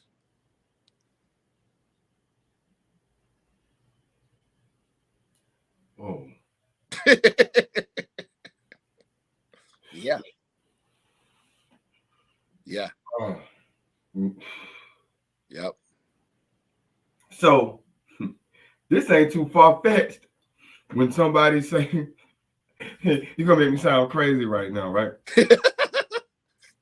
You know, it ain't too far-fetched to say that, you know, people have been getting technology from, you know, off-world beings and entities. It's fact. And this has been happening since. Absolutely. And another way to possibly look at it, see, we say off-world only in the sense that they weren't part of our worldview. Our worldview. Right. Our society. They're homegrown earthlings, bro. Right. From previous cycles, from previous cycle ages. And I'm going to share a thought that I've had. Yes, sir. And I may sound ridiculous to people who actually know. But you know, I'm a student, so I'm never scared to be wrong. Right. Praise the Lord. So I observed something. Yes, sir. Man, or shall I say the United States government, right? Or other governments. They've been all out into space. Yes. Mars. Yes. etc. Yes. They created crafts that could go. Yes. But they haven't created many crafts that can go. Oh, no, brother. I'm glad you brought that up. First of all, that's a beautiful thought. But brother, I just don't know about them. There you go. Here, you ready? Listen. This is deep. I'm glad we're getting there, Mo. Listen. Behold the pale horse. Yeah. Listen. And the prophet again puts it right in our face, but we're not studying deep enough. The very first word in the very first chapter of the Holy Quran of the Moorish Science Symbol of America, chapter 1. What's that word? Time.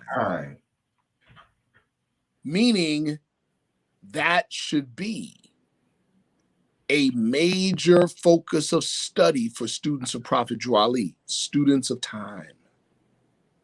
Now, what do we know what do we know regarding quantum physics about time? What do we know? Time and space are connected. Yeah. Listen what I said. Time and space are connected. All right. Now let's talk about what we do know about anti-gravity craft. This is what we know, bro.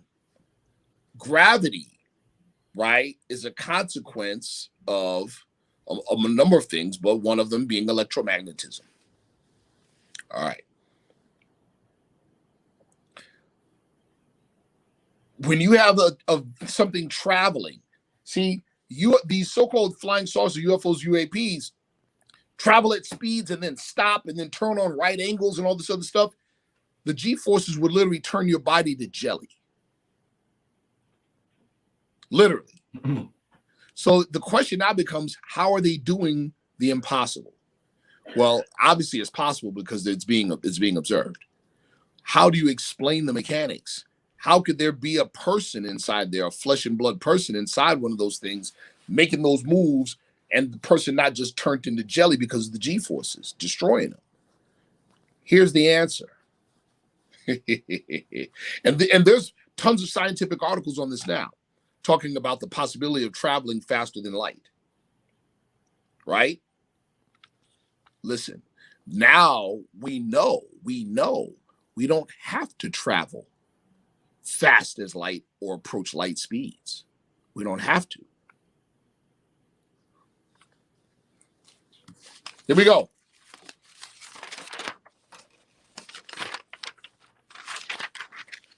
This is space. This is space.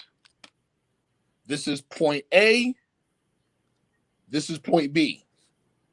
This is the spaceship. On the plane of manifest, 3D, meaning we're inside of time. He has to travel like this. Linear. Right. But this is moving. What if we could do this? Look at what I'm doing. What if instead of this, this happens? Oh. The spacecraft isn't moving. The spacecraft is moving space in front of it. It's shrinking space in front of it and expanding space behind it. It manipulates space itself. We learned from quantum physics that space is not emptiness. Space is a fabric. The celestial cloud. Yes. The substantive darkness. It's a material darkness. Quantum physics confirms that, brother. So it moves the space. That is why inside the craft, you don't feel nothing, because the craft ain't moving. But now, remember, what do we have? 3 dimensions of space, 1 dimension of time. If you're manipulating space, what else are you manipulating? Time. Boom. Hence that thing that brother put on his car. Ta-da. Get it now? Yeah, I really do. Now I'm trying to figure out, how did you do it? Right. Exactly. Right. You know, it ain't about being in possession of a thing. It's knowing its use. It's knowing the use, brother. Now that let me just share this. Now, you hear people, especially the so-called conscious people, talking about certain knowledge being dangerous. See, now we're approaching dangerous knowledge. Yeah. See, I could have these blueprints and these plans all day long, fine, right? Right. Let's say I go back to my back shed and I start building one of these devices. Now you treading upon very Now the moment I connected to the grid, that day I get a knock on my door.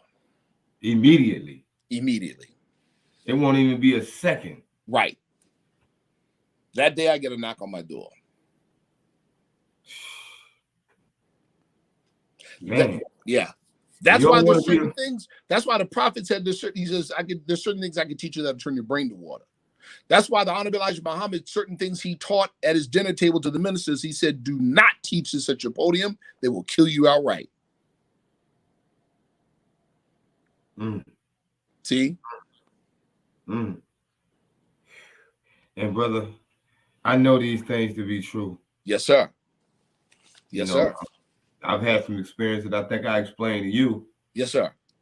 That, can say that, it's been on such a large scale as possibly Elijah was, speaking about. But however, I've had some experiences. Yes, sir. And I can honestly say I know exactly what you're saying about, having too much to say about something they don't have too much to say about.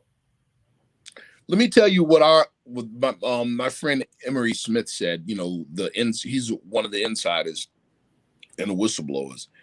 He said, "Ain't no money, the anti-gravitic stuff, the UFO stuff." Mm-hmm. He goes, "There's not a lot of big money in that now, so he said we could talk about that all day long. They're not going to bother us. It's when we start talking about things like, the manufacturing of monoatomic gold, curing of cancer, or things like that. That's when you get knocks on the door. That's when that's why you don't have people like Dr. Sebi no more. There you go. That's when you start talking about things like what they call over unity. What is over unity? Free energy. You start talking about that type of stuff. Yeah, get your head bust. For sure. Yeah. See what I'm saying? And it's quite funny that, and I ain't even being on conspiracy theories. I'm not even gonna start that, but I'm still, when we saw the Sister Left Eye go, yeah, brother, and then we seen Brother Nipsey go right, brother, same connected to the same person, absolutely, and pushing the same message, absolutely. So, bro, like that's more clap, man. See, bro. Let me tell you this. Here go another thing. Yes, sir. That'll make you get you in trouble. Yes, sir. Start talking about political freedom. Of course. Not political slavery, but political, because we the prophet is of course surely identify what political slavery is, but we start talking about political freedom. Oh man. Bruh.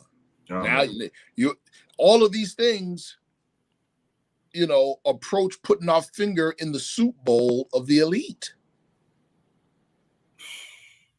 Well, somebody got to do it. Right. But now this also means, now follow me. Prophet teaches us what? Wise words are uttered in due season. Right. So there's a time when we keep our mouth shut.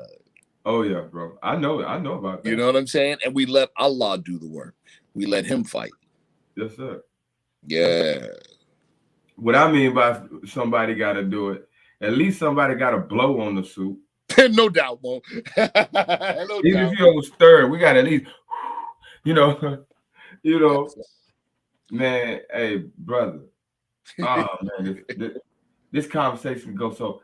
Okay, here go another question. Yes, sir. And this is going to be kind of weird, but now I'm gonna take you back. Go ahead. And I'm taking myself back. That's what I call it. I'm taking myself back. Yes, sir. I remember this movie, E.T. Yes. You know that movie? I remember. Now that we're talking about this, yes, sir, in present time, let's talk about the message that was being conveyed in that movie. Yeah.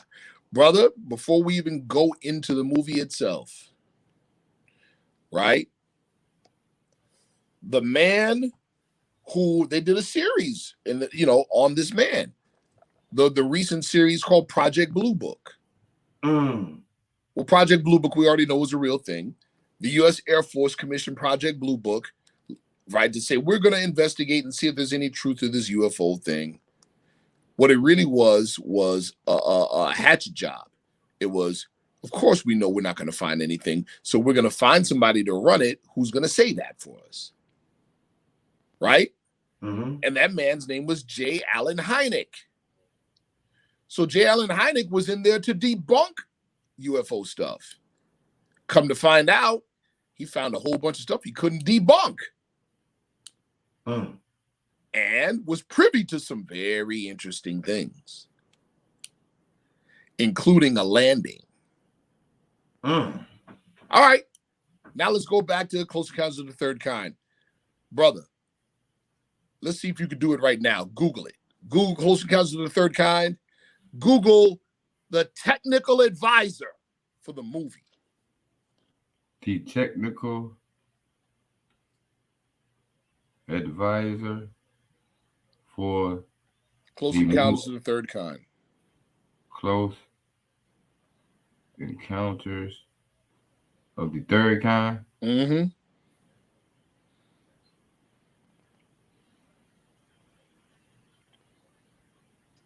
All right.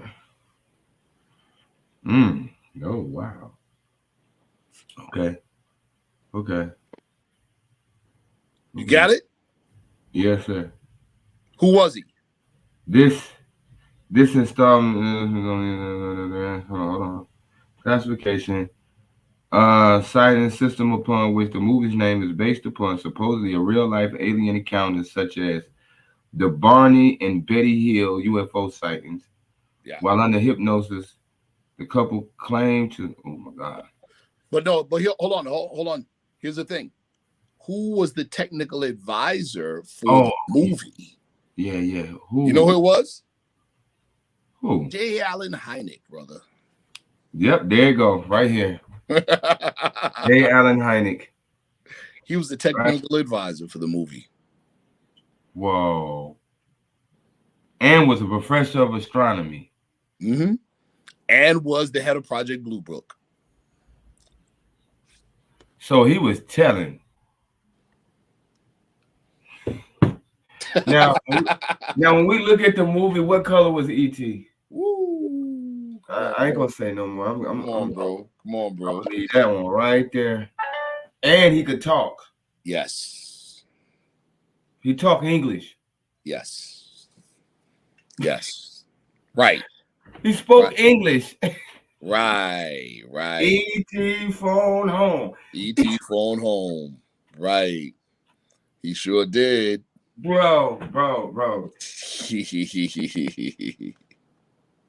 He sure did. So, here's another question. Yes, sir. Now I'm charging up now. So, we know our brother, our good, dear brother. Yes. Brother Wesley Muhammad. Absolutely. It's my guy. You know, he's meeting out this subject. He's doing what he does. Yeah, he definitely he's doing what he does, man. Yes, and he's doing it great, just like he always do. Absolutely.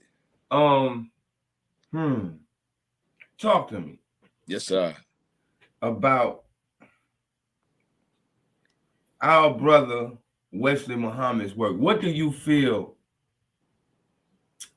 Because this brother's a trailblazer, bro, and yeah, I don't know if people understand how influential he was in this El-Hajj Malik Shabazz situation. Man, shout out to that brother for that. You hear a lot of people, praising the Shabazz family for taking the United States to court and suing the United States court over the murder of Malcolm X.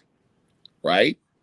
What people don't know, to your point, is that it was Wesley Muhammad's and his impeccable research skills that literally gifted them the case. It was his research that basically handed them the case. Like, here you go. His research made it possible for them to do that. And I want to let everybody know. Yeah. You may have a difference of perspective. Right. Of this brother. You may not even appreciate his perspective. That's right. But this is a very valuable brother. Absolutely.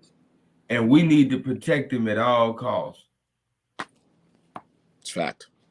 That's fact. Yes, he's a member of the Nation of Islam, and they have the FOI too. Yeah. But we are we're brothers and sisters. That's fact, brother. That's fact. And we need this brother to continue in his great work because we have children. Come on. And they're going to need this information after we're gone. Yes, sir. And, again, it's the timeliness of the information. It's the timeliness of the research. His research is cutting edge to the point of being borderline dangerous. Brother, I've been said that, man. Like, all it, like, especially the pot plot, the Malcolm X situation. Brother, he stays on the you know, he stays walking on the thread, you know what I'm saying? But listen, I'm not mad at let me tell you, I'm not mad at the position that the Nation of Islam takes. That's their position. This is one of the places where the Nation and the Moorish Science of America kind of differ. We speak truth to power. We definitely do. Right? Yes. But there's but there's only a point where we go. Why? Because the Prophet afforded a measure of protection for us. We don't want to go outside of that protection. Right. So our protection is a little different than what Elijah Muhammad set up for him, for his members. Right. They have an umbrella of protection as well. Malcolm X found out. Yeah. Malcolm X found out. Yeah. Thing when he was outside of that umbrella of protection. Right. Okay. Now, so we have protection too. Right? So we can speak to things, of course, but it's the manner in which we do so. Right. We're governed by certain principles. Act for the additional laws. Right? Mm-hmm. So, yeah. So that being said, you know, the nation is a little more fiery. You know what I'm saying? Within the context of our religion. Yes, and sir. Never speak radical toward the American flag or any other organized group. Or the church or any member of any organized group, because we are to teach love, truth, peace, freedom, and justice. That's right. Sir. That's fact. So within those confines, we just fine. You got protection. There you go. You see what I'm saying? So, you know, wise words are uttered in due season. But that being said, come on. That being said, there's a connection between the UFO UAP mystery and the mystery of the fallen Asiatic sons and daughters of North America. They are connected. That's a connection. And yeah, that's real. And I mean, just looking at things, it shows that they have an interest in us. Well, here's the other part, bro. Yeah. Here's the other part. All right, here. I'm just gonna say it. And this is slightly off topic, but it's related. Yeah. 2 Thessalonians. Matter of fact, Mo, I'd like you to read it. Okay. 2 Thessalonians, 2nd chapter, 3rd verse. Okay. 2 Thessalonians in the Bible, 2nd chapter, 3rd verse. 2 Thessalonians 2:3. Yep. I'm putting it up right now. Chapter 2, we right there. Mm-hmm. Let me go in here. 3rd verse, you said? Mm-hmm. Okay. Let me get this demonstration. Better go forward. I'm going to choose it. Come on, man. Keyboard, please act right with me.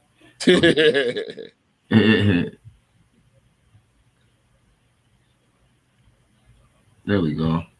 Read verses, 2 Thessalonians 2nd chapter, read verses 2 through 4.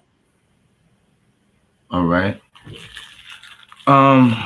Finally, brethren, pray for us that the word of the Lord may have free course and be glorified even as it is with you, and that we may be delivered from unreasonable and wicked men, for all men have. Wait a minute. Whoa, I don't think you're on the right one. Which one is 2 Thessalonians? 2 Thessalonians, 2nd chapter. Okay. Oh, let me. Yep. Chapter. Yeah. Autocorrect is something, huh? Got you. Yes, it is. Chapter 2. Verses 2 through 4. 2 through 4. All right. Let's go here. All right. 2 through 4. Here we go.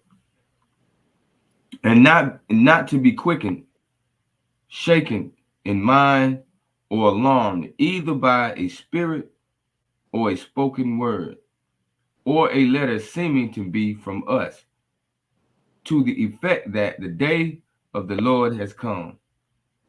Let no one deceive you in any way. For that day will not come unless the rebellion comes first. Uh-huh.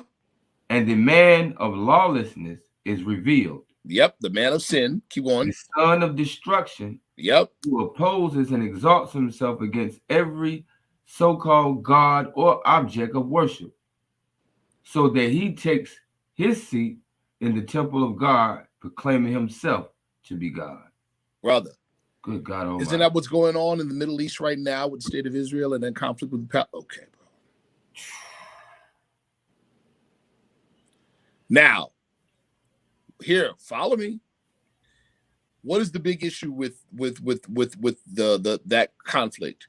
You have a European colonial settler state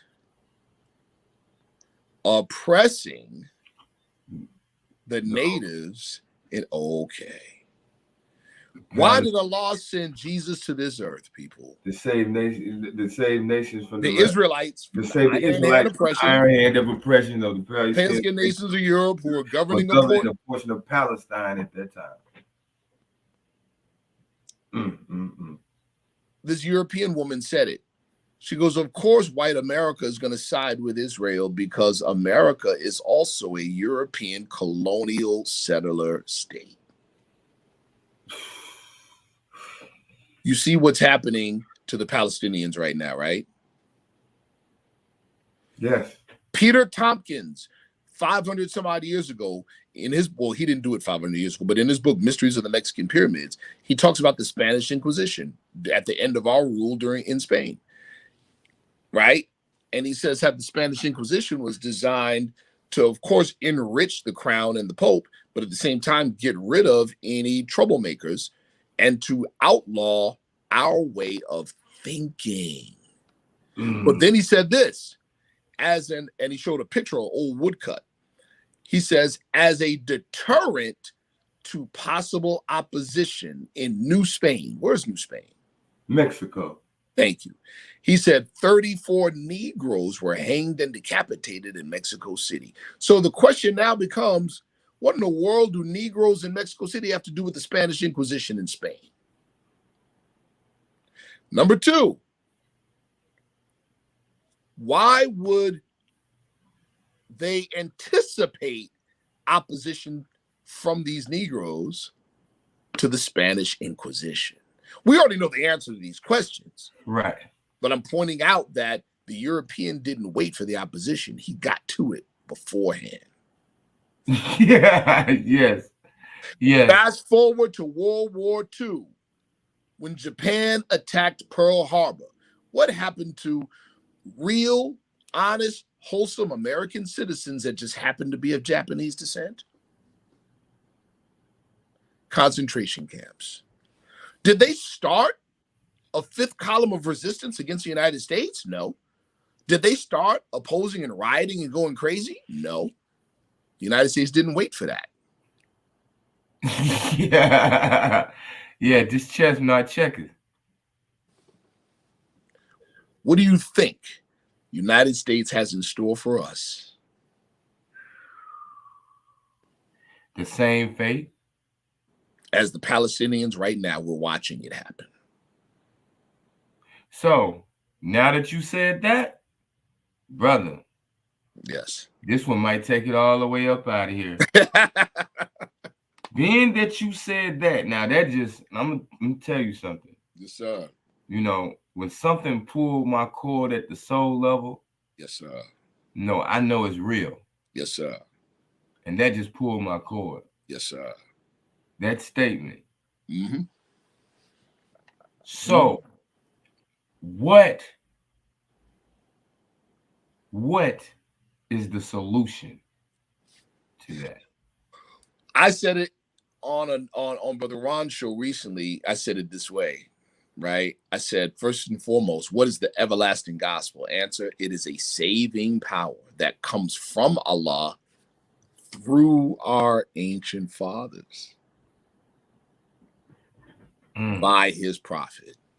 Now think about the topic of what we've been talking about on this show. That phrase, through our ancient fathers, should take on a whole new and expanded meaning, shouldn't it?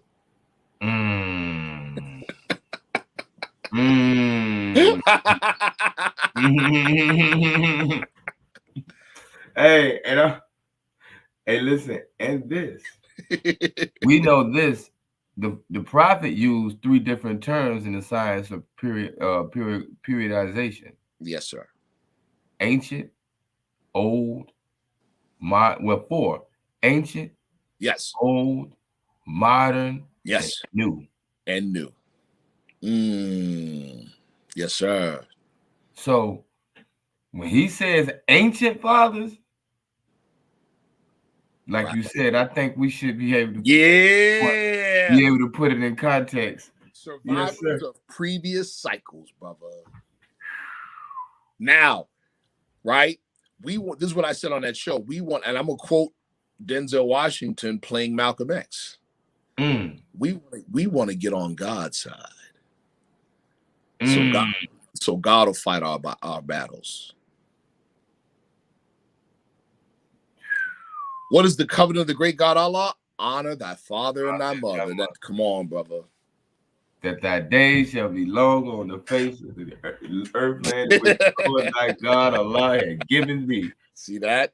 Woo! Oh man. Yeah. Man, you see how this is how beautiful the teachings of the Prophet WWII is. How beautiful he is. Yes. Let me say that. Yes. How beautiful he is. He is. Right. You know, right. That his teachings can encompass all of these conversations. That's what I meant to say. I'm glad you brought me back to it. One of the biggest concerns, brother, about not the United States and the Euro West not wanting to disclose is social control. And listen, brother, and the number one issue that determines the amount of social control or lack thereof is, guess what, brother? Organized religion. In other words, to give disclosure now would cause religious structure to crumble, but not ours. Not ours. Brother, ours is a religion for the hereafter. Ooh.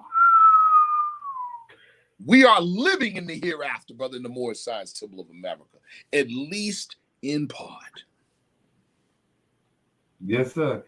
And guess what? It should be, and that part should be here. Yeah, come on, brother. That's right. That's right.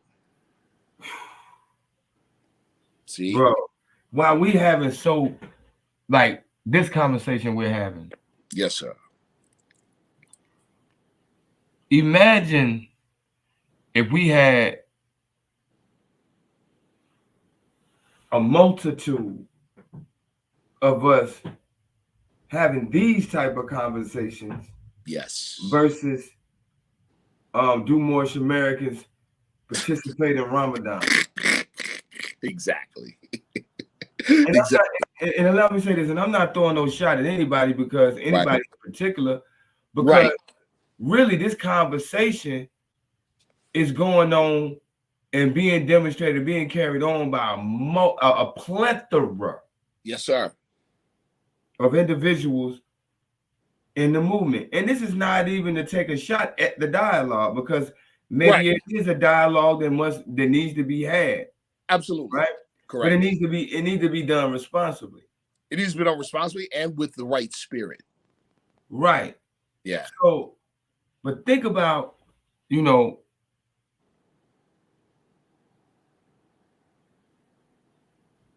what we could be doing if we would have these type of dialogues. Yes.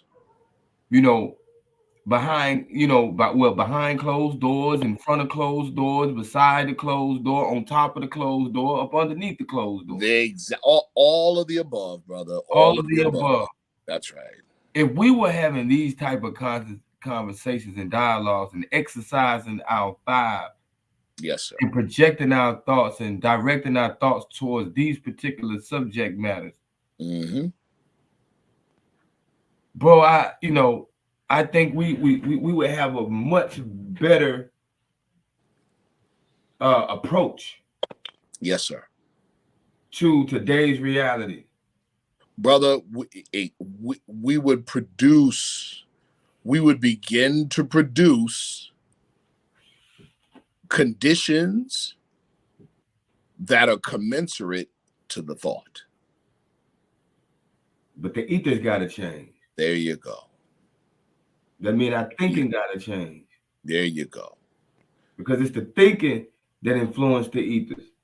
Let me tell you, I grew up thinking that mathematics just wasn't for me. I don't think in terms of numbers, but I do think in terms of shapes because I've been drawing all my life, right? Myself. So algebra I didn't do so well, but algebra was a prereq for geometry in high school for me. Mm-hmm. I did C's in algebra, got to geometry and aced and went crazy. You know what I'm saying? Because I just thought spatially as opposed to numerically. Mm-hmm. But now, because I've got interest in stuff like this, guess what it's making me do? Study, get sharp on your mathematics. Bottom line, bro. Bottom line. I was just saying this to myself. Yes, sir. I was reading your book. And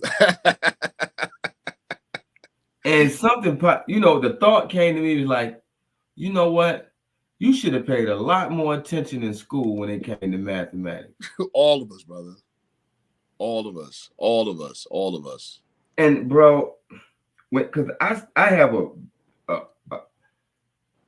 a serious interest in the whole concept in the science of quantum physics. Yes, sir. But I realized without a mathematical understanding, you can only scratch the surface if you can do that. Correct, brother. So it's forcing me to revisit math. Yeah, yes. And it's a mathematical way of thinking. There you go. That must occur. That's what must occur. That's right. And it's the object of the numbers, the symbol of the numbers that leads you to that thinking. Correct. That's right, brother. Mm-hmm. That's a fact. That is a fact. Mm-hmm. Brother, listen, I gotta close out, but I wanted to leave everybody with something very important. And we've talked about it before, I think, on your show. But there is a difference. There's the term science, because people are like, oh, we all are part of a religious organization, and religion and science don't mix, they don't match, That's not true. Scientist. The European psychology separated what we call today's science. Notice I didn't say science. I said what we today call science. Right. Separated it from religion. That's what it did. Okay. Religious knowledge built pyramids. I don't care what anybody says. Right. Factual. Okay. You can't, there's no denying that. Religious knowledge built pyramids. All right. So I'm just going to read some notes that I had taken, some notes that I had taken regarding this topic. And the topic is, what we call today science isn't science. It's the proper term is scientism. That's the proper term. It's European psychology's impact on spiritual investigation, brother. Whoa. Science, the word science simply is derived from the Latin word sciere, which means to know. That means, guess what? Science, by definition, is neutral with respect to religion. It's neutral. It's not in opposition. It's neutral. For instance, the word theology, theo meaning deity, ology meaning science of. Theology means the science of God. Theology is religion. Theology. So scientism, or the effect of scientism nowadays, has it to where, science has come to mean over time the organized study of physical reality. See? In other words, an empirical and sensory means of knowing the material world. Here it is. Ready? Hold on. In other words, if it is not physical, it cannot be known. even if something non-material exists. That is where we are today with so-called science. That's not science at all. We call it scientism. In other words, what they did with the Spanish Inquisition to religion, they did it to science too. They did it to science too. They did it to everything. Now, this stands in stark contrast to the Islamic view of reality, of which the physical or material is a small part. See? And it can be known through the training of our entire being, including and especially the training of consciousness. Not just the finite components of ourselves.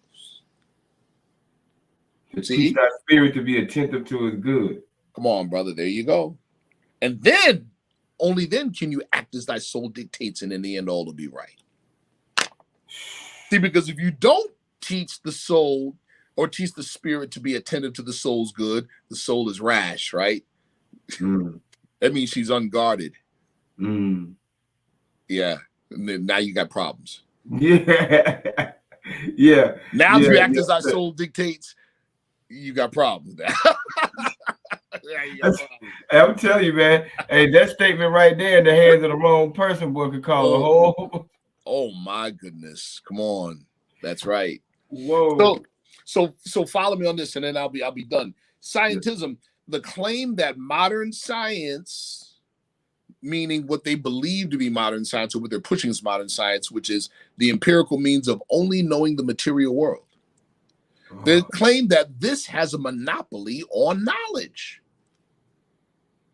Science is not scientism, but being confined to the use of the scientific method as the only way to knowledge is an indoctrination into scientism.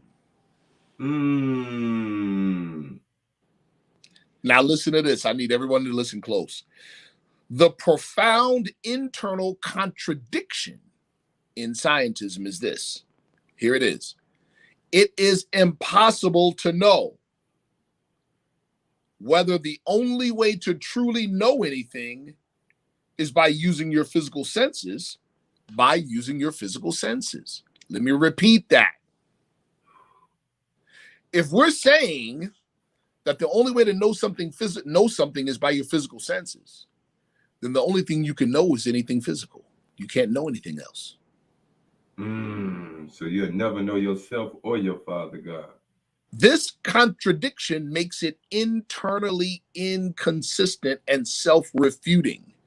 In other words, if the assertion is true, it proves itself false.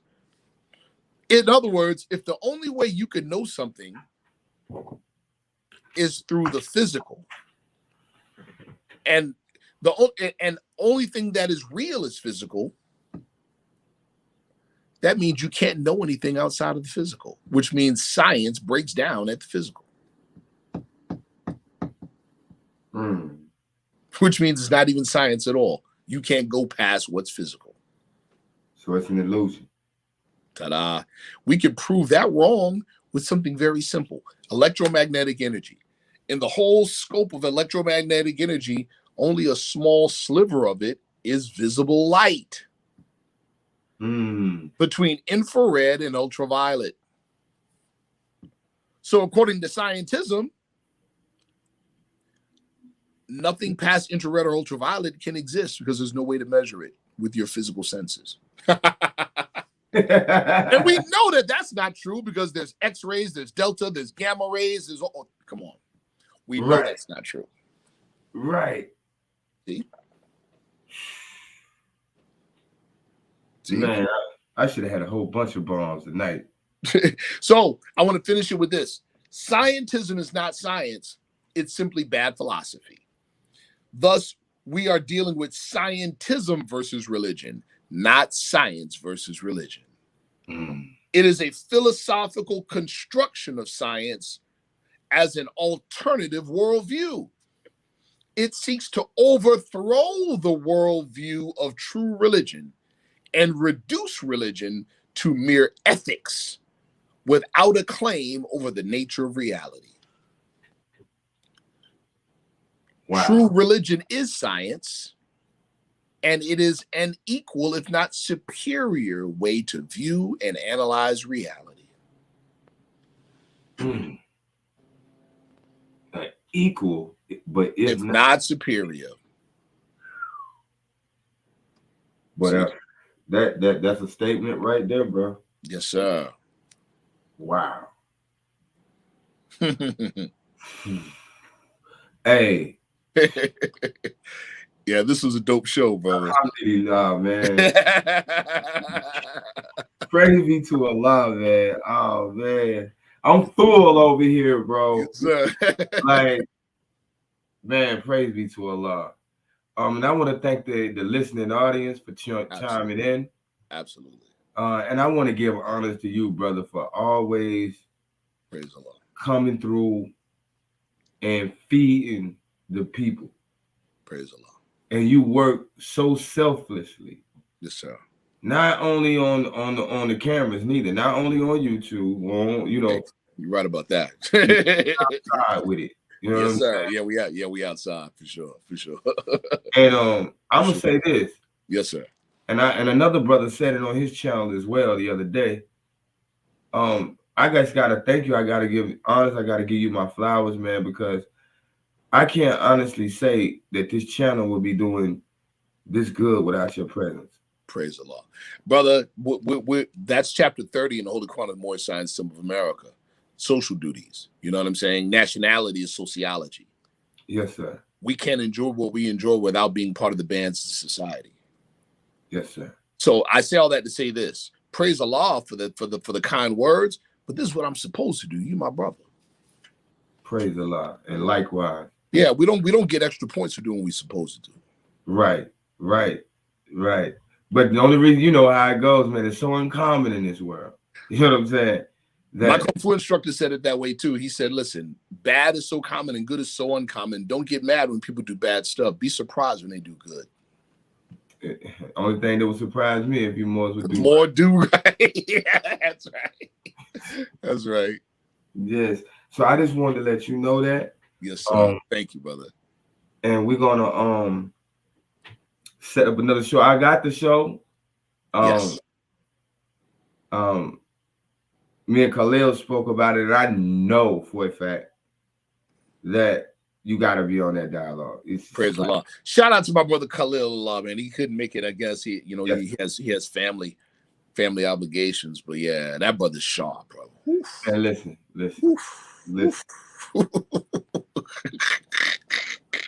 Hey, you would tell you what it is with y'all too, bro. And I'm saying this about both of y'all. Yes, sir.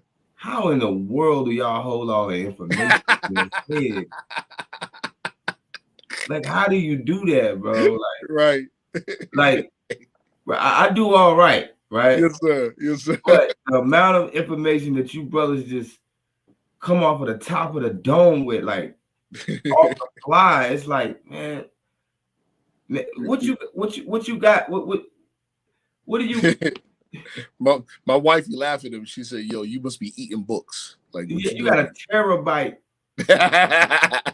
in your pocket or something, bro. Like I'll be like, man, how you hold it? And it just comes off so. And it's like calling memory to thine aid, man. Calling memory to thine aid, yes, sir. That's exactly what it is. So back to the question: how do y'all hold all this information? I don't know.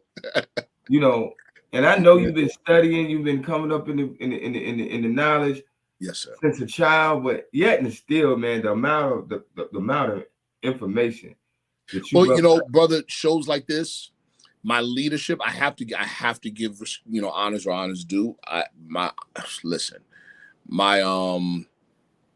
leader, Brother R. Jones Bey, Grand Sheik Moderator of the Moorish Science of America Incorporated, my assistant Grand Sheik, Brother A. Hopkins Bey,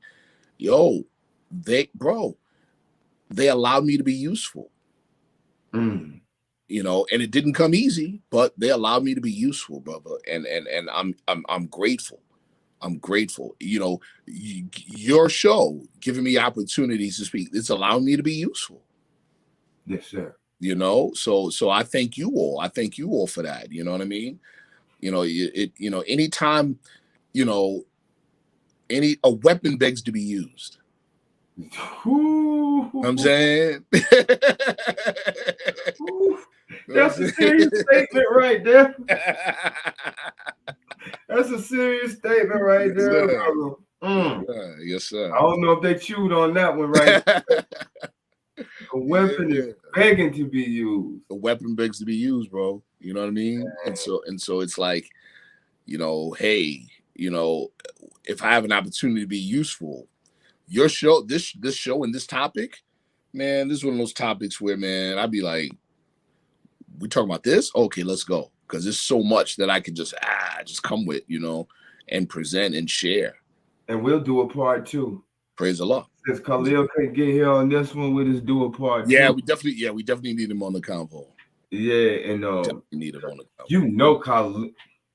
I know, bro. I know. And he was so ready. I can imagine. He was so ready. He's gonna watch this one. Man, oh man. Yeah, man. Listen. Right. So we're gonna do a part 2, the other worldism. Anybody in the chat, please type some questions that you may have in the chat. So when we do part 2, we can bring those questions up and we can get your questions answered, your inquiries satisfied. Beautiful. I don't want to hold you no more, brother, because I know you got to get to the family. Yes, sir. Yes, sir. Again, I just want to say honors and gratitude for your time. Thank you, brother, man. I appreciate it, man. I appreciate the opportunity.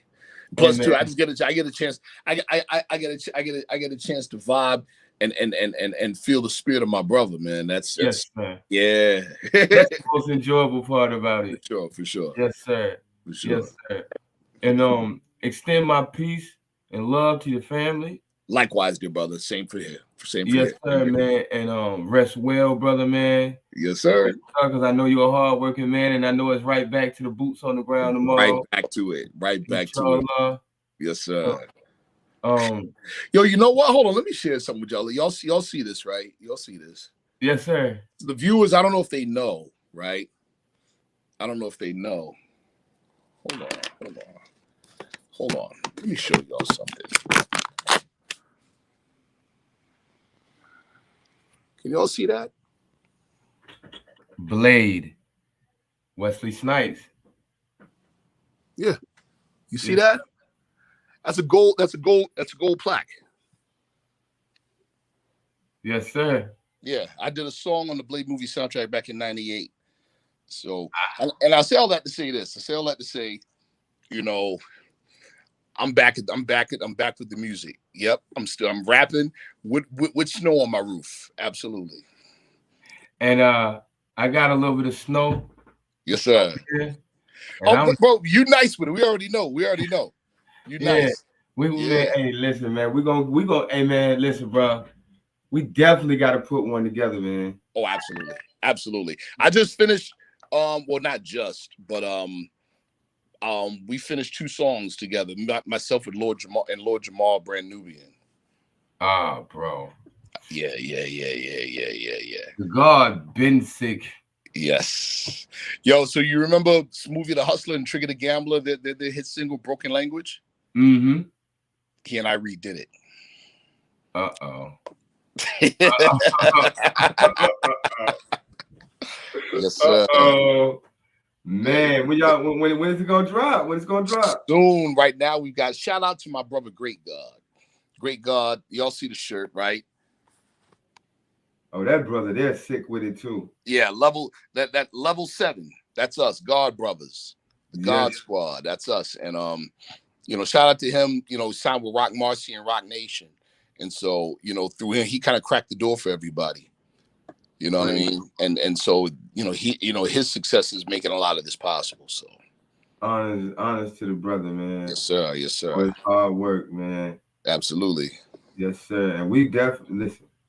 I know, Mo. I got some things in the work right now, man. I got some things in the work, man, and it's definitely gonna, man. Listen. Hey man, hey listen, man. I'm just telling you. Listen, listen. We bringing hip hop back. For sure. You know, honest to everybody pushing their expression or whatever. Because I had my time in it too. Right. However, we finna show you what hip hop looked like in 2024. Yeah. Oh, I ain't tell you. Then I gotta go because I'm getting yelled at. Listen. I ain't tell you. Another one we did. Remember? Oh, favorite, right? Nori and Capone, CNN. Oh man, come on. You know I know about that. You know I know about Nori and Capone, man. Oh, bro. We redid that. And Tragedy went crazy. Tragedy went crazy. Yeah. I got to, man, listen, man. I got to get on it. So imagine fezzes and turbans talking about the Prophet Drew Ali over that track. And Tragedy Gaddafi jumps on it and blesses it too. Man, Tragedy, so bro. Yes, that's sir. gonna be that's gonna be a blessing. Yes, sir. That's what that is. That's a blessing right there. Absolutely. Yes, sir. Yes, sir. Listen, look, I don't want you to get yelled at no more. Yeah, I want to get you yelled at because I'm getting yelled at too. You know what I'm saying? It's like right on the other side of the door. I'm doing everything I can to play it cool so it don't come on this side of the door. Yes, sir. But look, brother, love you, brother, man. Islam, I love you too, brother, man. Peace. Love. All right. I hope the listening audience enjoyed another episode of Occult and Esoteric Connections, presented by Let's Think Podcast. We got another show coming. We got a few already lined up, and we're gonna get it together. So Andre Williams L, honors and gratitude for your support. Rich Anael-Bey, honors and gratitude for your support, beloved. Go through these comments. Know thyself. I appreciate you being in the chat, brother, man. Appreciate your support. Oh, yeah, NYP Talk Show. Brother Ron, Brother Mikey Fever. Yeah, man. Hey, man, listen. Everybody watching and who will watch, please go to NYP Talk Show. Hit the subscribe button. Hit the notification bell so you will be notified of new content. The brother's channel is top notch. They bring in the fire, they bring in the information. So go support the brothers. Check out the information, like, share.